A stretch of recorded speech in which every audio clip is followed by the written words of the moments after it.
Hello, Blebs. It's your favorite canceled rock and roll star, Marilyn Manson. There is no onion nuggets this week, so instead enjoy this classic, formerly patrons only show, Roger and Ebert Reviewed. Is DFF number 110. And remember, boys and girls, you can sign up for a free trial of the Pessimist Productions Patreon right now. A few days ago, these fat losers did a 6-hour British gauntlet, and I hear they do a new one every month. And word on the street is the next month's gauntlet is gonna be spooky, just like me. Well, I've got cocaine to snort and absinthe to drink. So until next time, plebs, remember, just say now to drugs and the Pessimist Productions Patreon. On October the 6th at the Space in Las Vegas.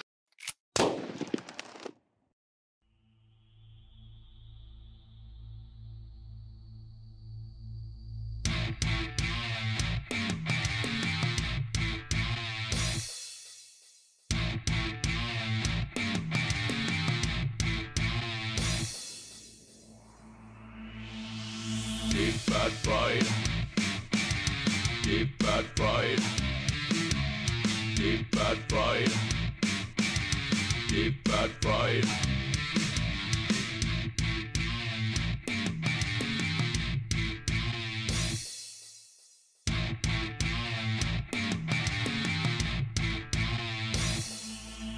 Deep fat fried.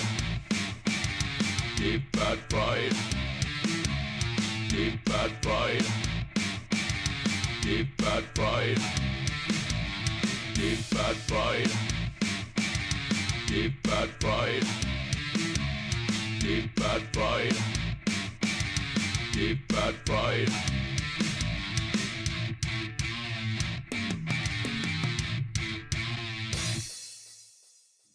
Hey, paisanos! It's the Deep Fat Fried Super Show! Bum, bum, bum, bum, bum, bum. All right. It's been a long time coming. Supposed to do this last week. Didn't happen for some reason. Shut up, TJ. I don't know. It's like someone didn't do the fucking like, research they were supposed to like do or some something. guy- I don't know. It's like some guy dropped the fucking ball. I don't know who it was. I don't want to name any fucking I don't want to names name here. any names and nothing, But it you might know, be something Paul's happened. fucking ego. I I don't don't know. You know, maybe it was Paul. I don't Maybe know. it was Paul. You mean dropping the ball, like not giving the other co-hosts a screen that they can see shit on? You mean dropping a ball like that, Who TJ? fucking What needs kind of it? dropping the ball are we talking Who here? fucking needs it? It's a click. It's a fucking click. It's Whatever. a fucking click, TJ. You're Who welcome. gives a Tell fuck me if all you about two it, TJ. retards can see the fucking show or not? You're a bunch of fucking losers anyway. Who gives a fuck about yous, eh? All right, TJ, do the whole show yourself then, bitch. I will. Fuck off. You know do it what? all yourself. Do it all You yourself. shoot off at the mouth like that at me enough times, little doggy, and I'm gonna bark back. Okay, I'm just warning you, TJ. I can be pushed Yeah, over. well, I so don't fucking far. bark. I bite, bitch. Want to bite? Okay. Well, let's see what kind of bite you got there. Hey, back up off me, motherfucker. You Look at don't this- even want none of this. You look at don't want this none of Goomba. this. TJ. You don't want none of this, bitch. You better get up out my face right now. I'm in your fucking face, TJ. Get out of my fucking face. I will fucking destroy you. I will destroy you, bitch. I will fucking destroy you. Get it. I'll destroy your ass. That's assault, TJ. Ah! He attacked me. You see that? I'm sewing his ass. Ow! Why are you I crying? got the whiplash now. Ah, god damn it. Why are you crying like a broad now? I got you. Fuck You sound like my girlfriend. You know what? I'm suing your ass too. Y'all will see both of you motherfuckers in court. Oh, are you I gonna? was sitting here minding my own business, not provoking nothing. Are you gonna Now- show up in now your you- finest T- dress, Miss Mary Nancy? Oi! Huh? TJ's like, You gonna went from put like- that hair, that you went from that like hair and pigtails up there? I have serious whiplash here. I'm fucking TJ. whiplash. Pussy disease. I my dad need used a to neck call that. brace. I can't even do the show. The show is canceled. Fuck yous. Oh, my Fuck neck off. hurts This is so over. This is badly. over. Oh, my neck. This is not even a show anymore. I can't Oh, do the thank show goodness. anymore. Ridiculous. I can't deal Oh, with these no. fucking work All right, so Scotty, 50-50 split of TJ's cut of the business. Okay. Done Fair enough. deal. He's gone. Yeah. Yeah. Bye, TJ. No. No, you're fired. Sorry, You've we been shook fired. hands. You're fired. We TJ. shook hands. You've been fired, TJ. I'm gonna alternate my Kool-Aid with this wine. Oh, that's a great idea, TJ. Just get roaring drunk, TJ. We have a serious task ahead of us tonight. All right. I'm in the mood. I'm in the mood. All right. God, TJ, Well, simmer let me tell down. you something. Simmer down, TJ. TJ, down a level, TJ. Down a All level. right. You may need some of that energy for later, TJ, because I'm Gotcha. telling you. Roger that.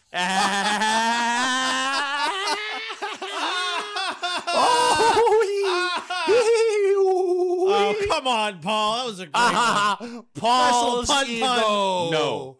Paul Seagull. Because I'll tell you what, there has been an assassination of my character in the lead up to this episode. I see. People have tried to paint this as Ebert is Paul's mortal enemy. Ebert, Paul's most horrible fucking hobgoblin. Yeah, well, I kryptonite. will tell you this. I approached this episode as a man of integrity with no bias. Do you want his picture up? Go ahead and throw it up.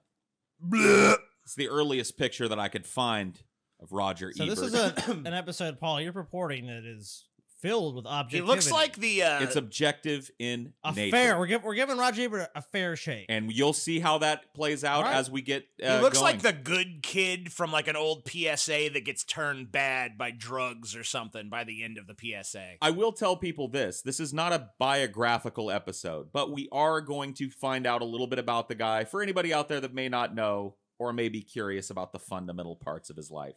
I see. So Ebert was the only child of Annabelle and Walter Ebert. He came from a modest background. His father was an electrician, earned just enough to keep his family out of hard times, tried to build a brighter future for little Roger. Wow. Raji. And What an inspirational story. How can you possibly object to this man, Paul? I don't. This is my point, TJ. You've painted me as a guy that's against Roger Ebert, and I am not. Uh-huh. Uh-huh. Sorry, I'm choking a little bit Eh. on that. Eh. As a child, Roger Ebert loved to write. So even as a kid, he loved to write, TJ. And that writing expressed itself in high school when he became the editor of his high school newspaper, TJ. What the fuck have you badass. done? What a bamf. What was your biggest high school accomplishment, TJ? Give it to me. Give it to me, dropping TJ. out. Thank you. Thank you. This man went to the top of his paper. He ran that paper. He ran it. Shortly after, he began attending the University of Illinois. What college you got under your belt, TJ? School of Hard Knocks. Exactly. Or as we like to call it, Skid Row, TJ. Bums Row. Coulda been Row. Has been Row, TJ. Oh. This man went to college, Well, TJ. I'm taking You're a 2-bit bum, Yeah. TJ. Take another swig of that wine. Fucking like the- vagabond. Why don't you go wander the streets? Like the vagrant that you are, TJ, because here is a man of integrity in front of you, TJ. Indubitably. A man that went to college To get and lots got a of bachelor's knowledge. degree in journalism, Cool. and then went back and got a PhD in English at the University of Chicago, prestigious university. Holy shit, dude. A PH fucking But D, you know what, TJ? TJ? Hmm. After all of that time, he abandoned all of that to write full time. Wow. What a hero. And his lived decision the paid dream. off in 1966 when he was hired to write for the Chicago Sun-Times, Sunday magazine. That turned into a giant career, TJ. Go to our next link. Indubitably, old chum. He became the paper's film critic and instantly became a hit. Did they because he pay was- him in hot dogs? Yeah, I It know. looks like they Did indeed they pay him in lard? were paying him in popcorn and stuff that you can buy at the counter Dude, at Roger movie Ebert theaters. got fat very early on in his life. I'll do Like, it for free milk dogs. that looks like a fucking... Skinny, fat. Skinny, fat. I mean, the first image looks like maybe like a Skinny, high school image or fat. something, like a high school... Because he was born in, what, 1940... Or what year was he born? I didn't take it down. Sorry, I don't know exactly. well, what I'm year. assuming he was probably born like he was the, in the 30s or college in the 40s. '60s. So Yeah, so I'm assuming he was born... Yeah, so he got fat quick. So this... what year was this taken? this was right around the time. So in '66 or so. Okay. Yeah, so he got fat quick in his Yep. life. So the paper's society reporter died, and this green reporter was tapped to become the paper's new film critic.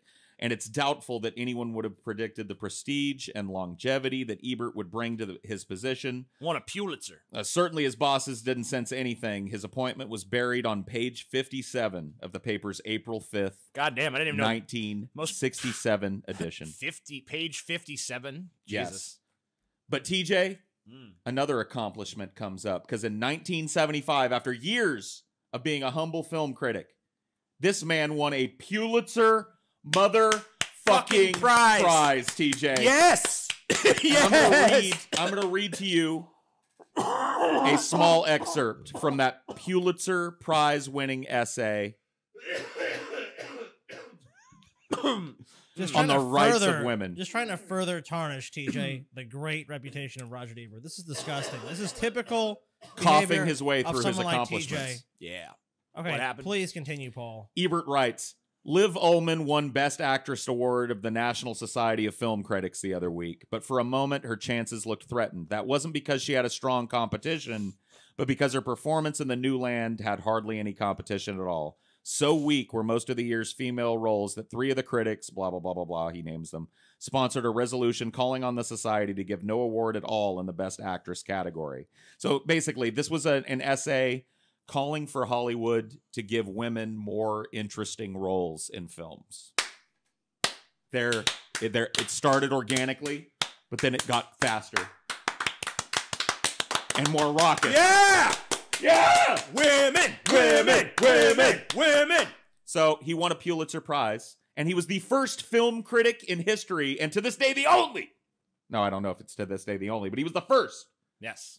film critic And maybe in history. the only, who knows? Maybe the only There's no way to know. ever to receive that prestigious Other than, prize, like, TJ. looking So it up, who are that's what you, TJ, to impugn this man's honor? You're the one who's been impugning his honor, dude. Impugning his honor, TJ. I don't ever recall that. I recall nothing but Paul singing Roger Ebert's praises at every turn, TJ. Uh-huh. I take umbrage with in that, fact, I TJ. remember you, TJ, Uh-huh. being the one that taking issue with Roger Ebert. Yeah. Well, Roger Ebert. as you can Pulitzer. imagine, his winning of the Pulitzer here and this very natural, not staged photo at all Yeah.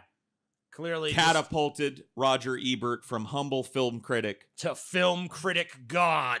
to national star when he was offered a position on television. Whoa. Yes, that's right. That's not time The for show, initially titled Opening Soon at a Theater Near You, first aired in September 1975 and proved to be an immediate success. By the end of its first season, the program was showcased on more than 100 public television stations. 3 years later, PBS, which had secured the rights to the program, bought the show and brought it to 180 markets, TJ. Cool. And it's not shocking because when you think about it before, like films used to be toured around the country, so it's like no one really. I'm not sure.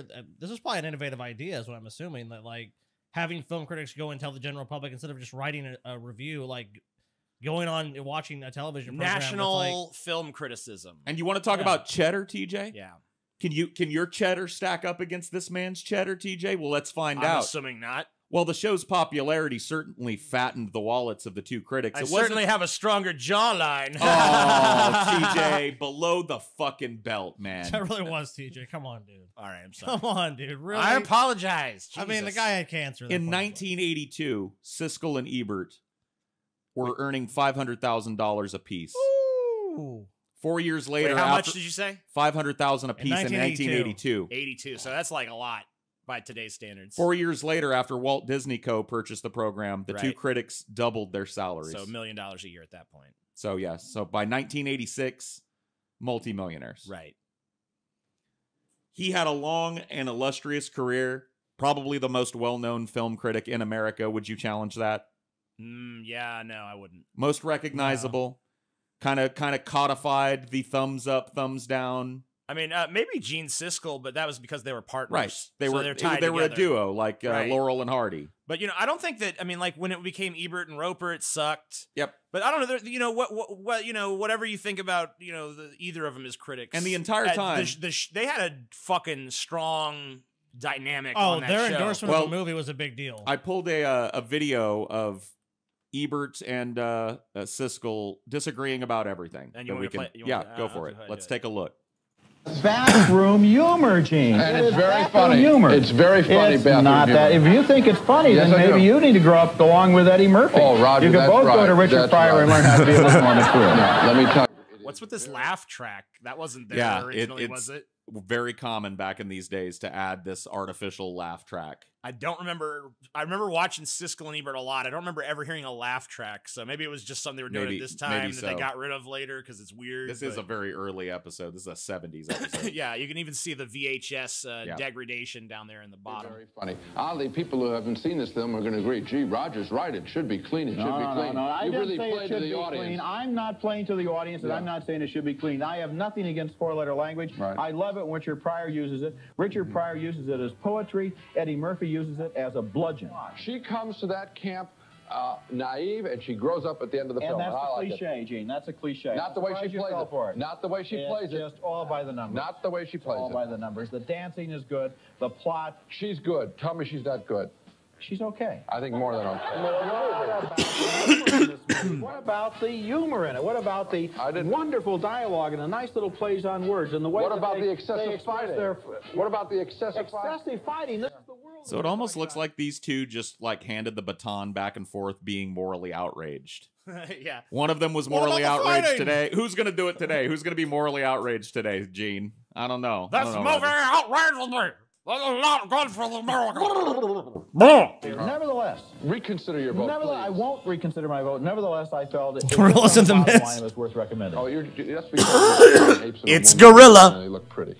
That's what you're saying. I think I would have found a more elegant way to phrase it, but nevertheless. This is not a simple mad slasher Okay, then why movie. is it a comedy? Because he wants to set you up. He's a director, and he wants to play you like all the directors, the great directors want to do. He wants to play you like a piano, which is have you smile and then swing you right into some depression. Yeah, well, the I next think time he got somebody you. wants to play me like a piano, he'd better get some music that's worth listening to. Ooh! Oh, snap! Snap!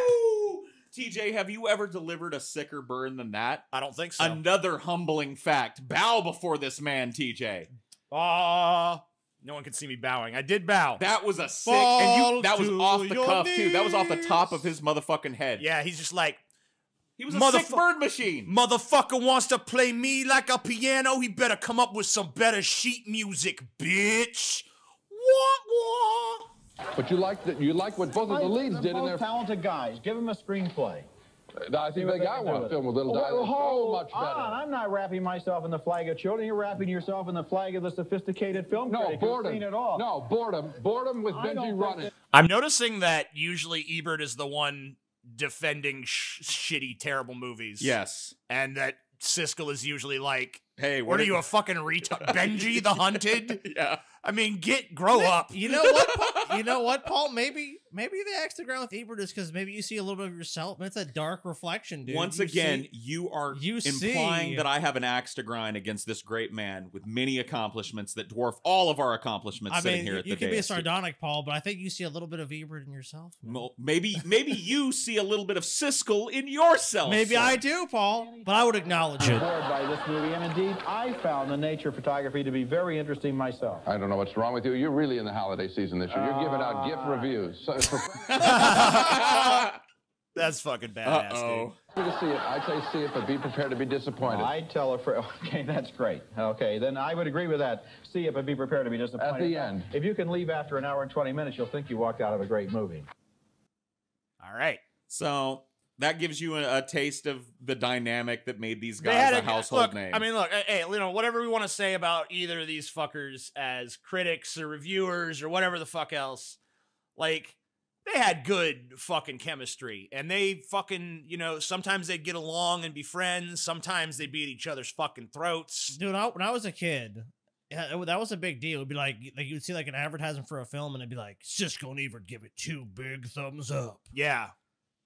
Two They enthusiastic tried for thumbs after up. Siskel died. They tried. Both of these fucking pretentious film Yeah. critics loved this piece of They tried shit. Roper for a little while. It's like there was like Ebert and Roper I mean, gave it, it it thumbs managed up. to carry just because Ebert was there. because of Ebert. Not But Roper sucks. Roper These is guys, garbage. at the height of their popularity, were a household name, and they had tremendous power over what people thought about movies before they went and saw them. And to a certain extent, what they thought about them after they saw them. Well, the thumbs up, dude. The thumbs up was totally like that's a thing that like you totally associate with them. It's Right. Like, oh, thumbs up or thumbs down. But during this entire time, Roger kept working in his position as the film critic for the Chicago Sun-Times. And he did so all the way up until his death on April 4th, 2013. He died at the age of 70. Womp, womp, womp. Obviously, He was actually preparing to return home from the hospital after one of many surgeries. As you can see, he had cancer in his lymph nodes that eventually spread to salivary glands. He had to have surgeries that made it impossible for him to talk. Hey, you know, I thought of another thing, but that fucking Paul and Roger Ebert have in common too. Oh yeah, You got both like the big jowly. black ladies, dude. Oh yeah, that is true. We do. Because he had a big black lady That is true. Yeah. for his wife. I remember when this was all going on. I mean, this was a slow, like he had a very slow, like it was just progression of just like got worse and worse. And you kind of knew about the time of his death, like how much, like you'd seen him in public like this, and it's like how much longer They how much actually- could he really hold on. They actually wanted to give him a prosthetic jaw, but he didn't want to do it because he thought it'd be too painful a surgery.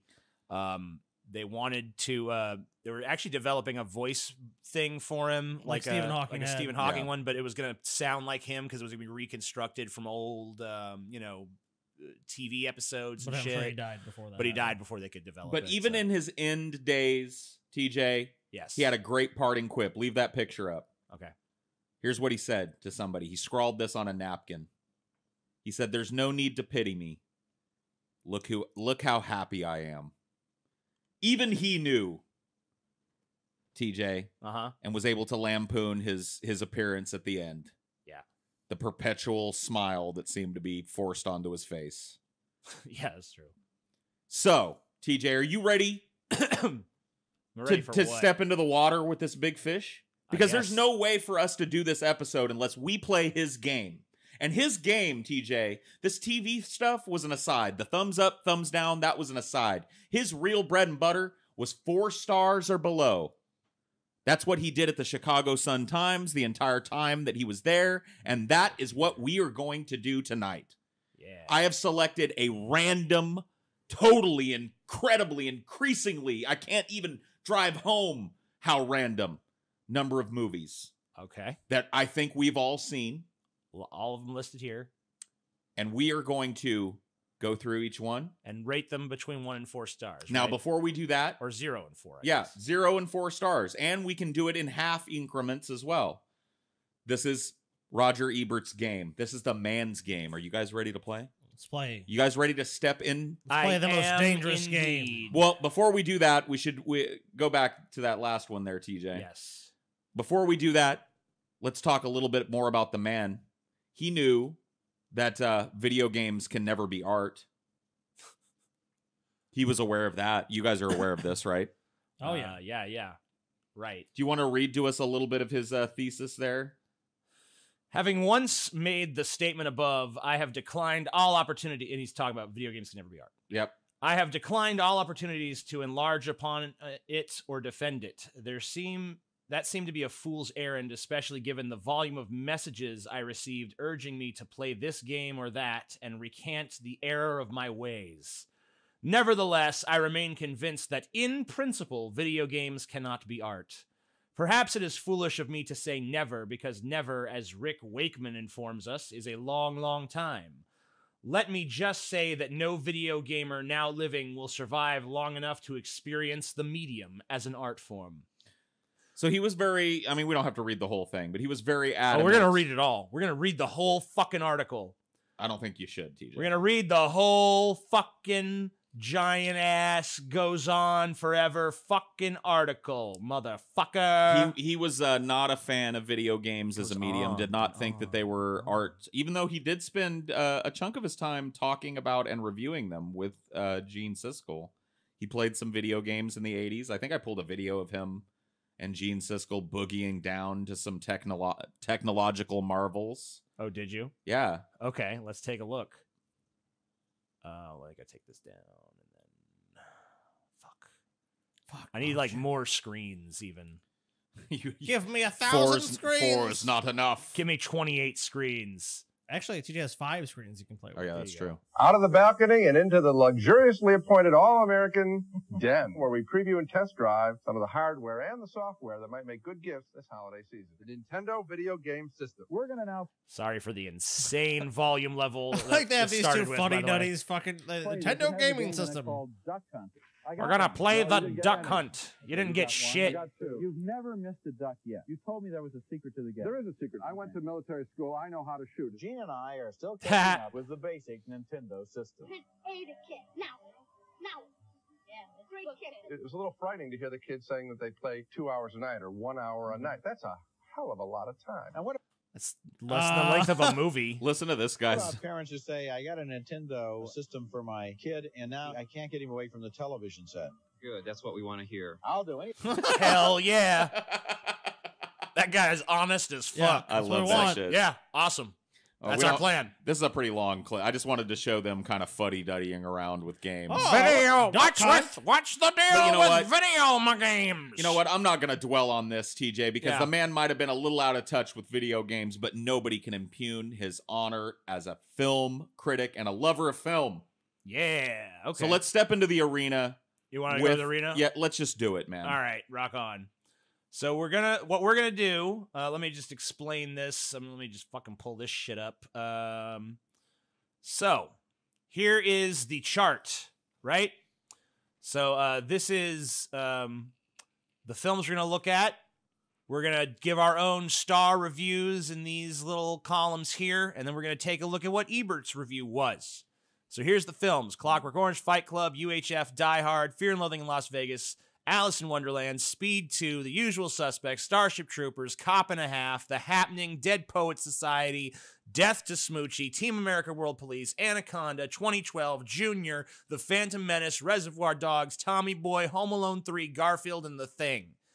So that's a huge variety of different levels, of different movies, of different genres. As I said, TJ, as random Hodgepodge. as could be. It's random, huh? Okay. I said absolute randomness. TJ. absolute randomness. And we're starting right here with a Clockwork Orange. Now, once again, just to remind everybody, we have between 0 and 4 stars. 4 stars being absolute unimpugnable masterpiece, 0 being total unwatchable dog shit, and the whole pig you shit, know, Paul. pig shit. Sorry, pig shit, Paul's ego. pig shit.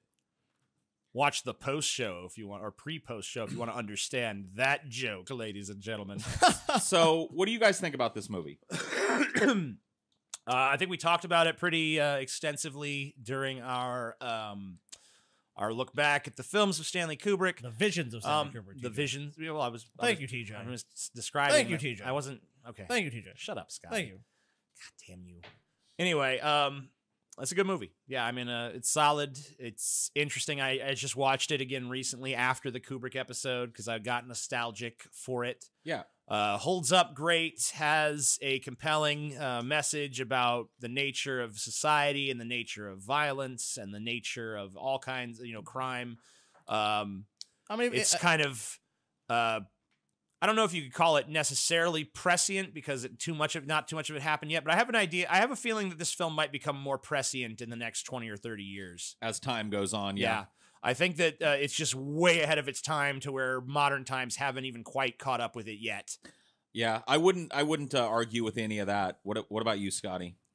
I think one of my favorite scenes in the movie always is not even. I mean, like obviously people go with like the joyriding or the beating the bum up, and obviously the rape scene and killing and murdering the woman, and obviously the visions of when he's going through the program to be let out early, and being Right. tortured.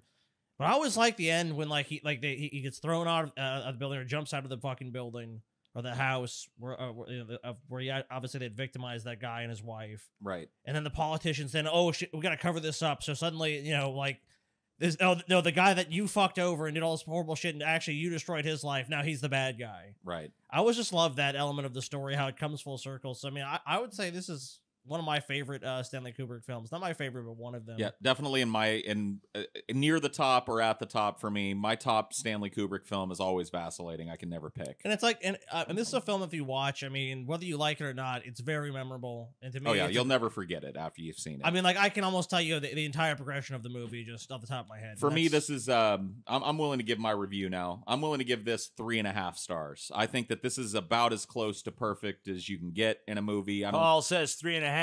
I think I might even be robbing it a little bit. Or actually, I guess Paul said 3/12 according to how I typed that. 3/12. 3/12. 3.5 stars from Paul. What about you, Scotty? Ooh. I'm not sure.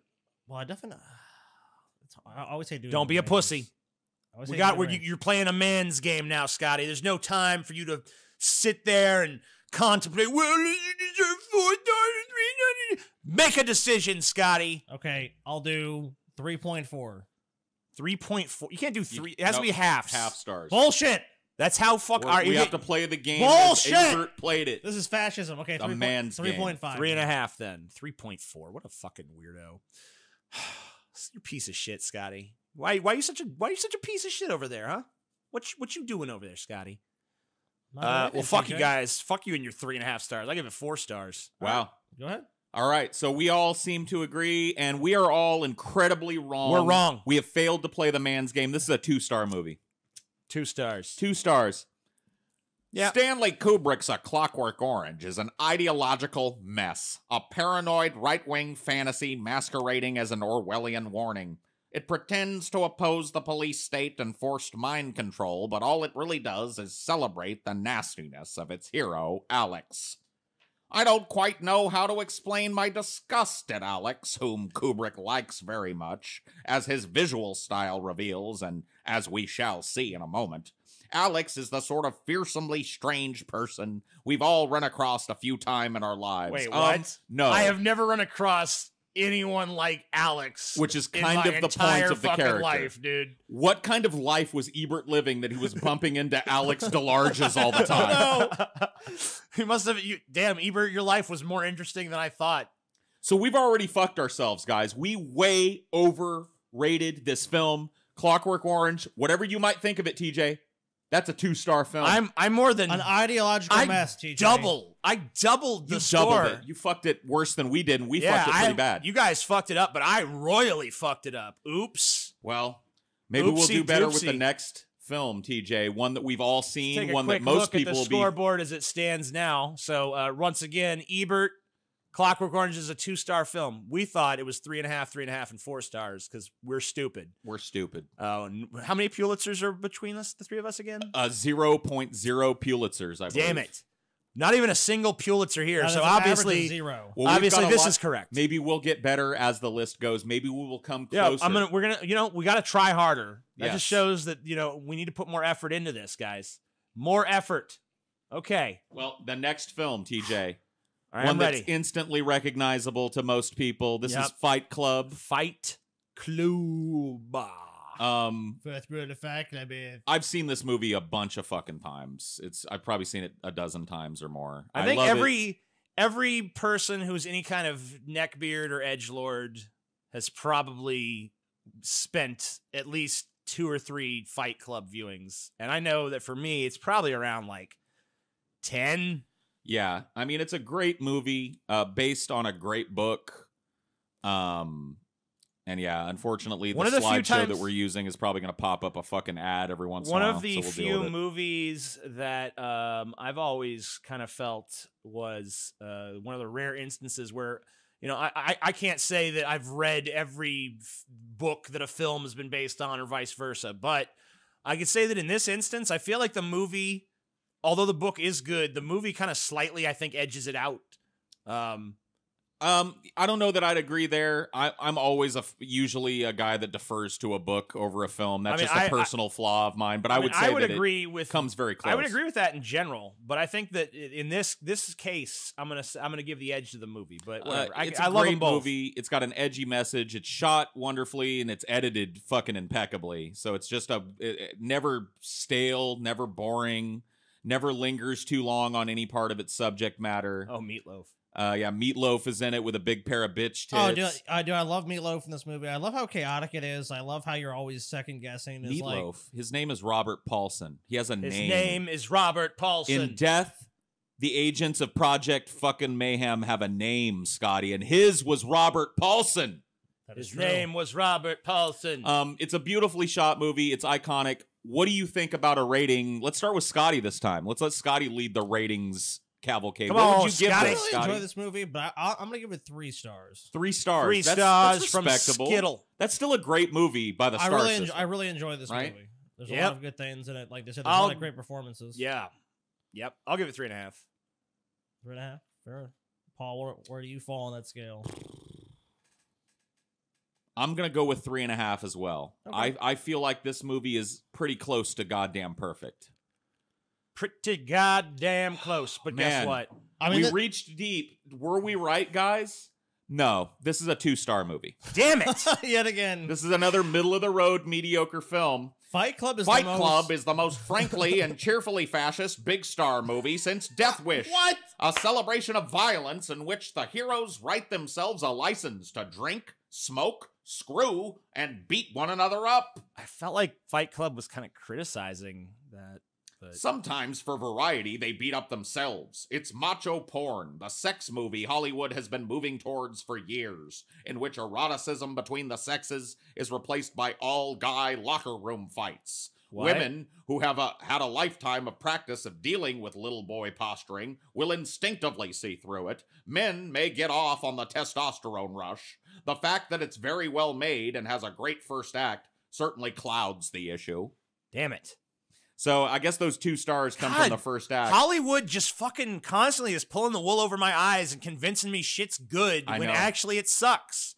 I mean, I thought the whole time that like Fight Club was criticizing this mentality and was showing how like this bubbling frustration in society could be used to manipulate people into joining some kind of crazy cult organization. Right. I mean, you know, kind of like being a prescient film that predicted the rise of things like the alt-right movement and shit. But I also had this idea that it was Yeah. also a deeper examination of the flaws of personality and the way that, you know, people can have 2 faces and two intentions sometimes. right, you know, but The duality we of thought, man. And but we were all just of that. reading all this shit into it when in fact it's just like Total it's just dog a shit. bunch of masturbatory violence in the men's locker room. There's a lot of great social commentary as well on convenience and consumerism. And No, how, it isn't. And how people try to fill those voids in their life, and you know, just how people just treat things disposably. Well, you were trying to read too much into a little boy's jerk-off fantasy, I'm Scotty. sorry, a fascist fantasy. Once again, Yay, fascism! I mean, do you want to pull up the fucking scoreboard again so that people can take a peek? We're not doing well, fellas. God. well, you know, we got a lot of films left to trying. go, so I mean, you know, it's not too bad Sure. yet.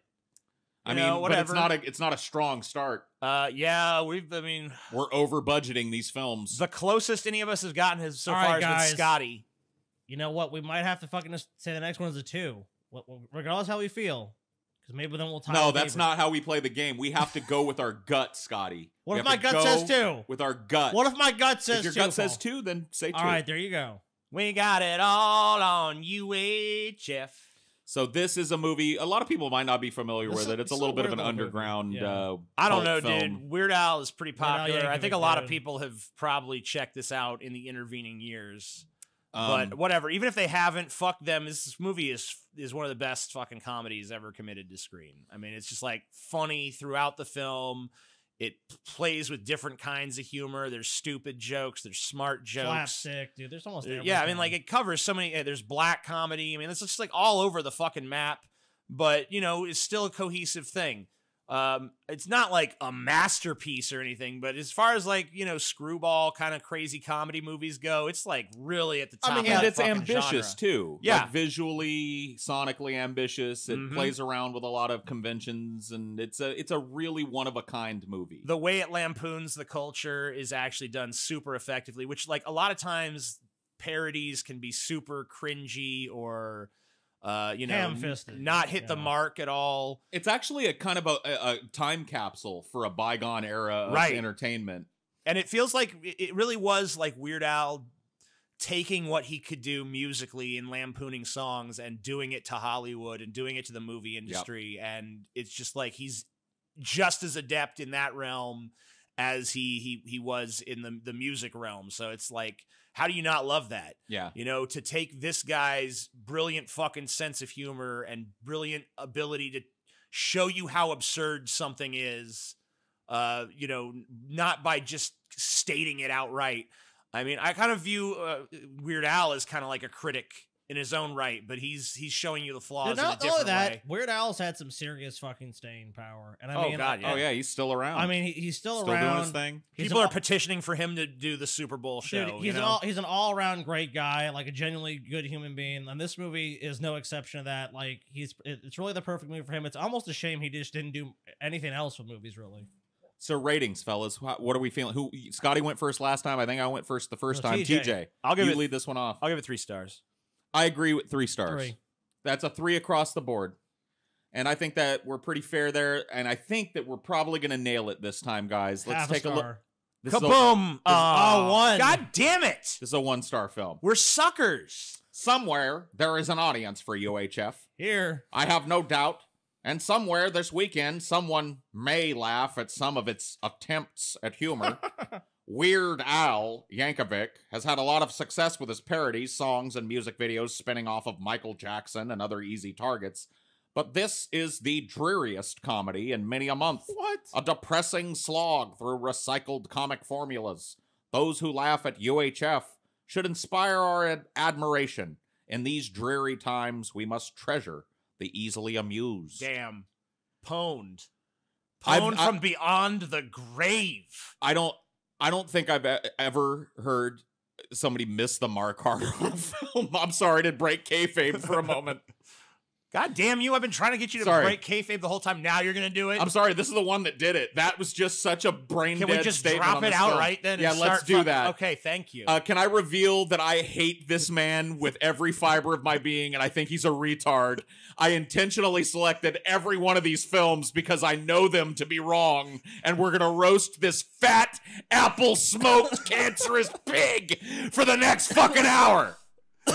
Probably more with all these This films. is the dumbest, most brain-dead review that we've gotten to yet. And it's completely wrong. And so yeah.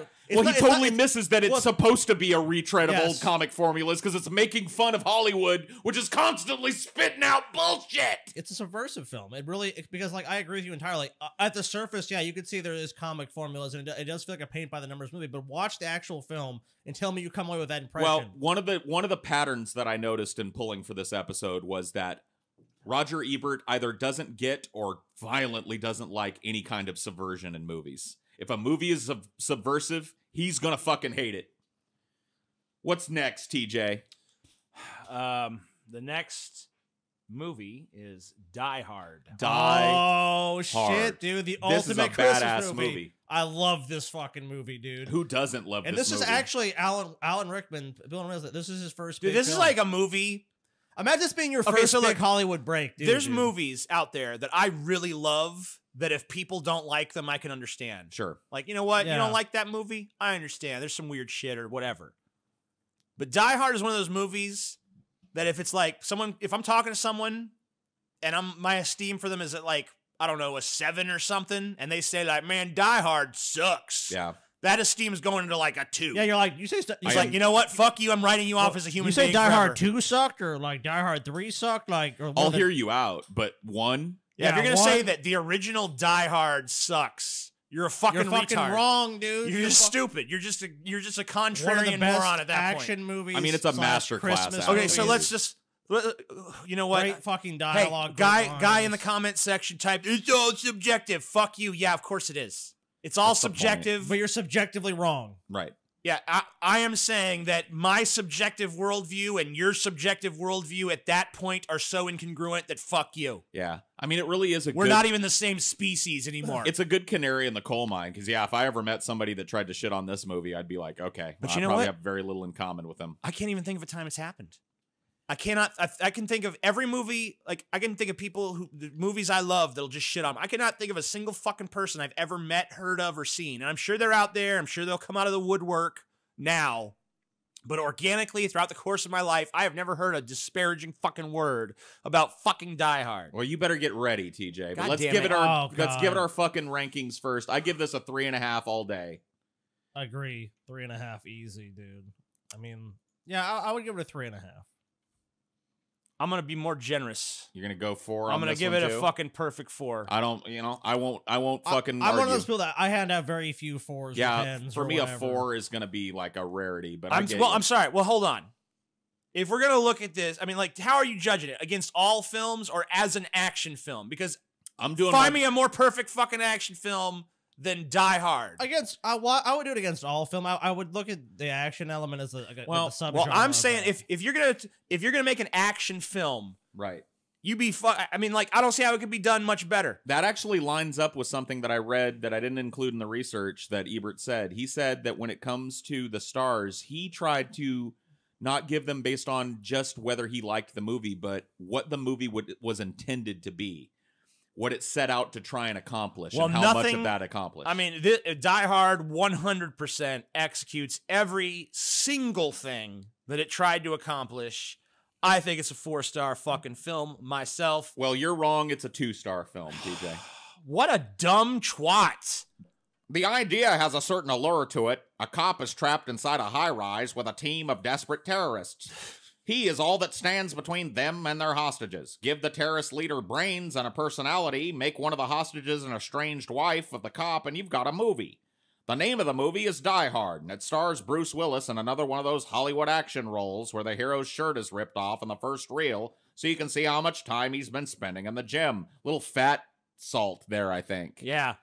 Yeah, I mean, tired of being flaunting all these male. He really seems to take issue with anything like with men who are attractive, because I mean, he kind of had that same criticism with fucking Fight Club, like, oh, it's all male eroticism and all these fucking sexy men looking better than me. Take your shirt off. I can't take my shirt off. Fuck you.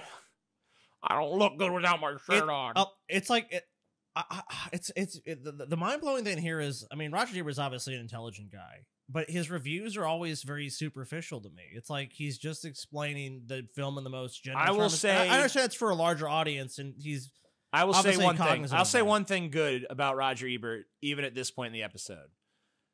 I don't agree with the reviews he's writing, but they are very well written. yeah. Yeah, of course. He was definitely a master. He was craftsman, a great writer, but with stupid opinions. right? I mean, this is very succinct. It's very to the point, but it's very well written. I mean, well, completely agree it with goes you. on, but I mean, like, A lot of this one he is just had a way with words that not many people really are fucking gifted with. No, I mean, This is true. there's a reason why he made the big bucks and was a big time film critic. There's a reason why he won the fucking Pulitzer. I mean, so. it was good even in Red Record speaking. I mean, him and Gene Siskel, like we showed before. I mean, he was a good public speaker. He had a wit about him. He had, Oh yeah. and you even see that. Like I completely agree with you here. But I don't man, agree with he his didn't have a assessment of the fucking film. clue what was a good movie. Well, that's not true either. I didn't pull. There's a lot of movies that we would agree with Roger. Right. Ebert I mean, on. Yeah. look, I remember when I was younger, I was a big Roger Ebert fan. And, you know, I felt like a lot of his reviews were spot on and spoke to how I felt about a film. Like but, the Deuce Bigelow 2 review. That I mean, yeah, I mean, there were some great ones. But there are just so many of these glaring blind spots in his reviews. Right. That There's so many films that are just excellent, of great quality, have survived the test of time, have become classics or cult classics that he just absolutely shits on, underestimates, and, you know, it just does not give a fucking fair shake at all. This one here is Fear and Loathing in Las Vegas. Pretty universally loved amongst everybody that I've talked about it with. Yeah, I mean, I've tried to show it to some people who did not care for it, but they were all idiots, so whatever. This is like this is one of those films where it's like you just buckle up and go along for the ride because it's one of the you got no choice. and it's just frenetic and it's all over the place and you, like I mean it from start to finish and when the movie ends. I remember the first time I watched it, it's like it's a movie that really over makes now. you feel like you're on the drugs. Like every drug is portrayed, everything is shot in such a way where you fucking really feel the effect of the drug on your perception. Yeah. Like it just captures that so fucking. It manages wonderfully. to be like a wacky, drug-fueled nightmare escapade and a profound look at the 1960s and 70s, and you know, a look at the drug culture that sprung up around all of those things. It's a really brilliant movie, based on a brilliant novel by a brilliant man who's in the film or portrayed in the film by Johnny Depp in one of my favorite roles. Who actually studied with Hunter S. Thompson for the role. and it shows. I mean, it's a fucking performance that's amazing. Benicio del Toro plays Dr. Gonzo in it. He's Also great. absolutely fundamentally amazing in the movie. It's just a Oh, guys, do you know nacho fries are back? oh, Wow. dude, I'm going after the Sweet, fucking dude. show. Yeah, it's just a movie chock full of memorable scenes. I mean, we could just sit here all night and rattle off the bar scene Yeah, where but we everybody got a lot turns of into movies to go lizards. through. Oh, that was great. I mean, so let's get some ratings, guys. Let me see. This is a tough one. I think I'm gonna break the mold and go 4 stars on this one. Okay. I don't think I would change a frame of this movie. I really don't. I really love it from start to finish. I think it's a total package. Yeah, this is a great movie. I'm trying to think if there's any reason to not give it 4 stars. I mean, look, I guess that for some people this movie can be inaccessible, but for me, for my money, I don't know. It's great. 4 stars. All right, you know what? I gotta buck the trend here. I'm gonna have to go 3.5 stars. Hey, that's fine. I think that's a fair rating, but we're all wrong. This is a 1-star film. What? Excuse me? 1 star. 1 fucking star for Hunter S. Thompson's Fear and Loathing in Las Vegas. Wait, hold on. No, shut up for a second. Okay, sorry. Um, Sorry, Jane. 1 star? I mean, Yes. that's just dishonest. Yes, 1 star. It's I mean, like, you have to, you have to at least admit it's well shot, right? And it's fucking dynamic and interesting. I mean, like, even if you don't resonate with the film, you got to give it at least some technical achievement stars, you piece of shit. Well, why don't you listen to a Pulitzer Prize winner, TJ? The Sit result down, is a TJ. horrible mess of a movie without shape, trajectory, or purpose. A one-joke movie, if it had one joke.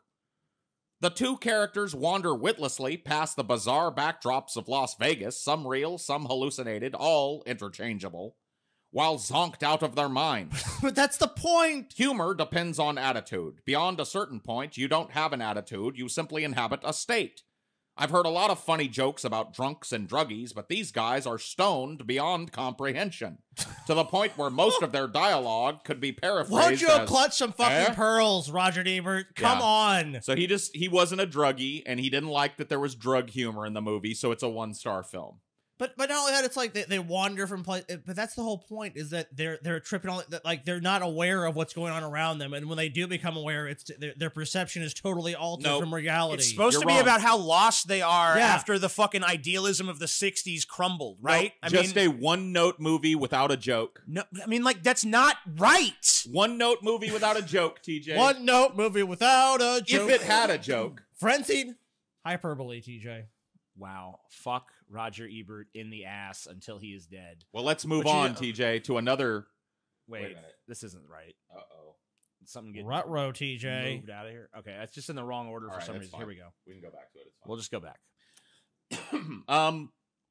Alice. Wait. Oh, it looks like I actually didn't. Hulk is supposed to be next. Okay, that's fine. We'll just skip it. We got a fine, ton of fucking whatever. movies. There's enough. He liked the first Hulk movie that sucked shit with Eric Bana. Yeah. By the way, if you just want a quick recap on that, It sucked. 1 star. It sucks. Yeah, 1 star, maybe 1.5 stars. Yeah. This is Alice in Wonderland. Alice. Tim Burton's woeful retread of the beloved fairy tale, co-opted by Disney.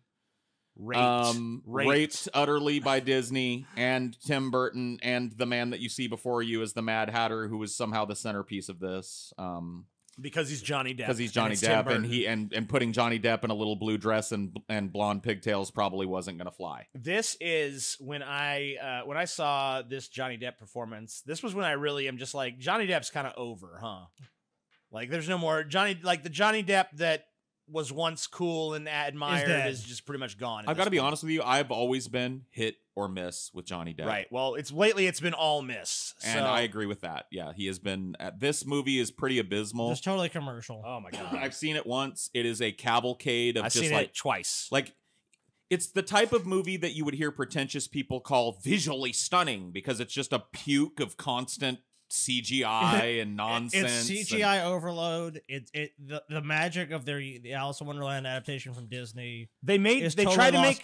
make. But here's the thing: it's like They tried to make Wonderland have rules and shit. yeah, it's always And they made it about some dumb war, like every other look, fucking stupid Here's fantasy the problem. movie. Here's the problem with this, and it's the problem that so many people fucking forget, and it's that less is more, and the original worked better on that principle. This is just trying to explain away all the magic. This is Let's suck all the more. magic out. Wonderland, in like the original books and in the original Disney film and all that shit, was always a place of chaos that made no sense, and that was the point of it. And then they tried to make rules for it and tried to give it like an overarching narrative and shit. It's rename this awful. place Blunderland, dude. This is not fucking Wonderland. Well, they did rename it. They said in the movie it's called Underland. Oh my god. Yeah, that's why I was that was the I joke. didn't remember that. Mm-hmm. Alan Rickman's like, you kept calling it Wonderland. Well, let's give some ratings to this dog turd of a All movie. right, so I wanted, my gut instinct is like 0, but I can do that. I'm not gonna do it. I'm gonna go half a star. Half a star. Because I do remember there being brief little glimmers of enjoyable moments in this movie. Remember retarded scattered dance about he was gonna do at the end, dude? the Oh my fucking God. yeah, the Don't futter remind me. whacking or The whatever. Jabberwocky or- No, that was the monster. What was it fucking called? I think it was called the futter whacking. The Oh my futter God. whacking. Who cares? Whatever. It sucks. It's some stupid dance he does. So I give it half a star. What about you, Scotty? half a star. I'm not going to be so bleak. I'll give it a star because it's a movie. Okay. Give it But we're all wrong. This is a 3-star film. What? 3 stars. Oh. Tim Burton's new 3D version of Alice in Wonderland answers my He childish really questions. does just hate everything that's subversive Yes. and like everything that's just pap. Yep. Okay. This has never been a children's story. There's even a little sadism embedded in Carol's fantasy. It reminds me of uncles who tickle their nieces until they scream. What? I think that's just a masturbatory fantasy of yours, Roger.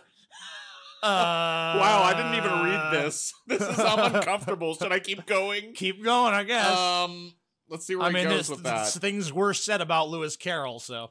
Alice plays better as an adult hallucination, which is how Burton rather brilliantly interprets it, as a pointless third act flies off the rails. It's a wise idea by Burton and his screenwriter, Linda Wolverton, to devise a reason that Alice, Miawa Kakowska, is now a grown girl in her late teens, revisiting a Wonderland that remains much the same as fantasy worlds must always it does not. do. Listen to that. It doesn't. As fantasy worlds must always do. What? No.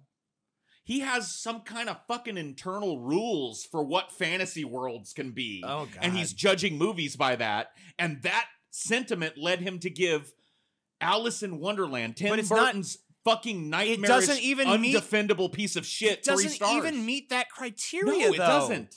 Because it does change Wonderland, and it changes it for the worse. Burton is above all a brilliant visual artist, and his film is a pleasure to regard. I look forward to admiring it in 2D, where it will look brighter and more colorful. So he went and saw this in 3D at the first to review it, and didn't see it in 2D before the review was done.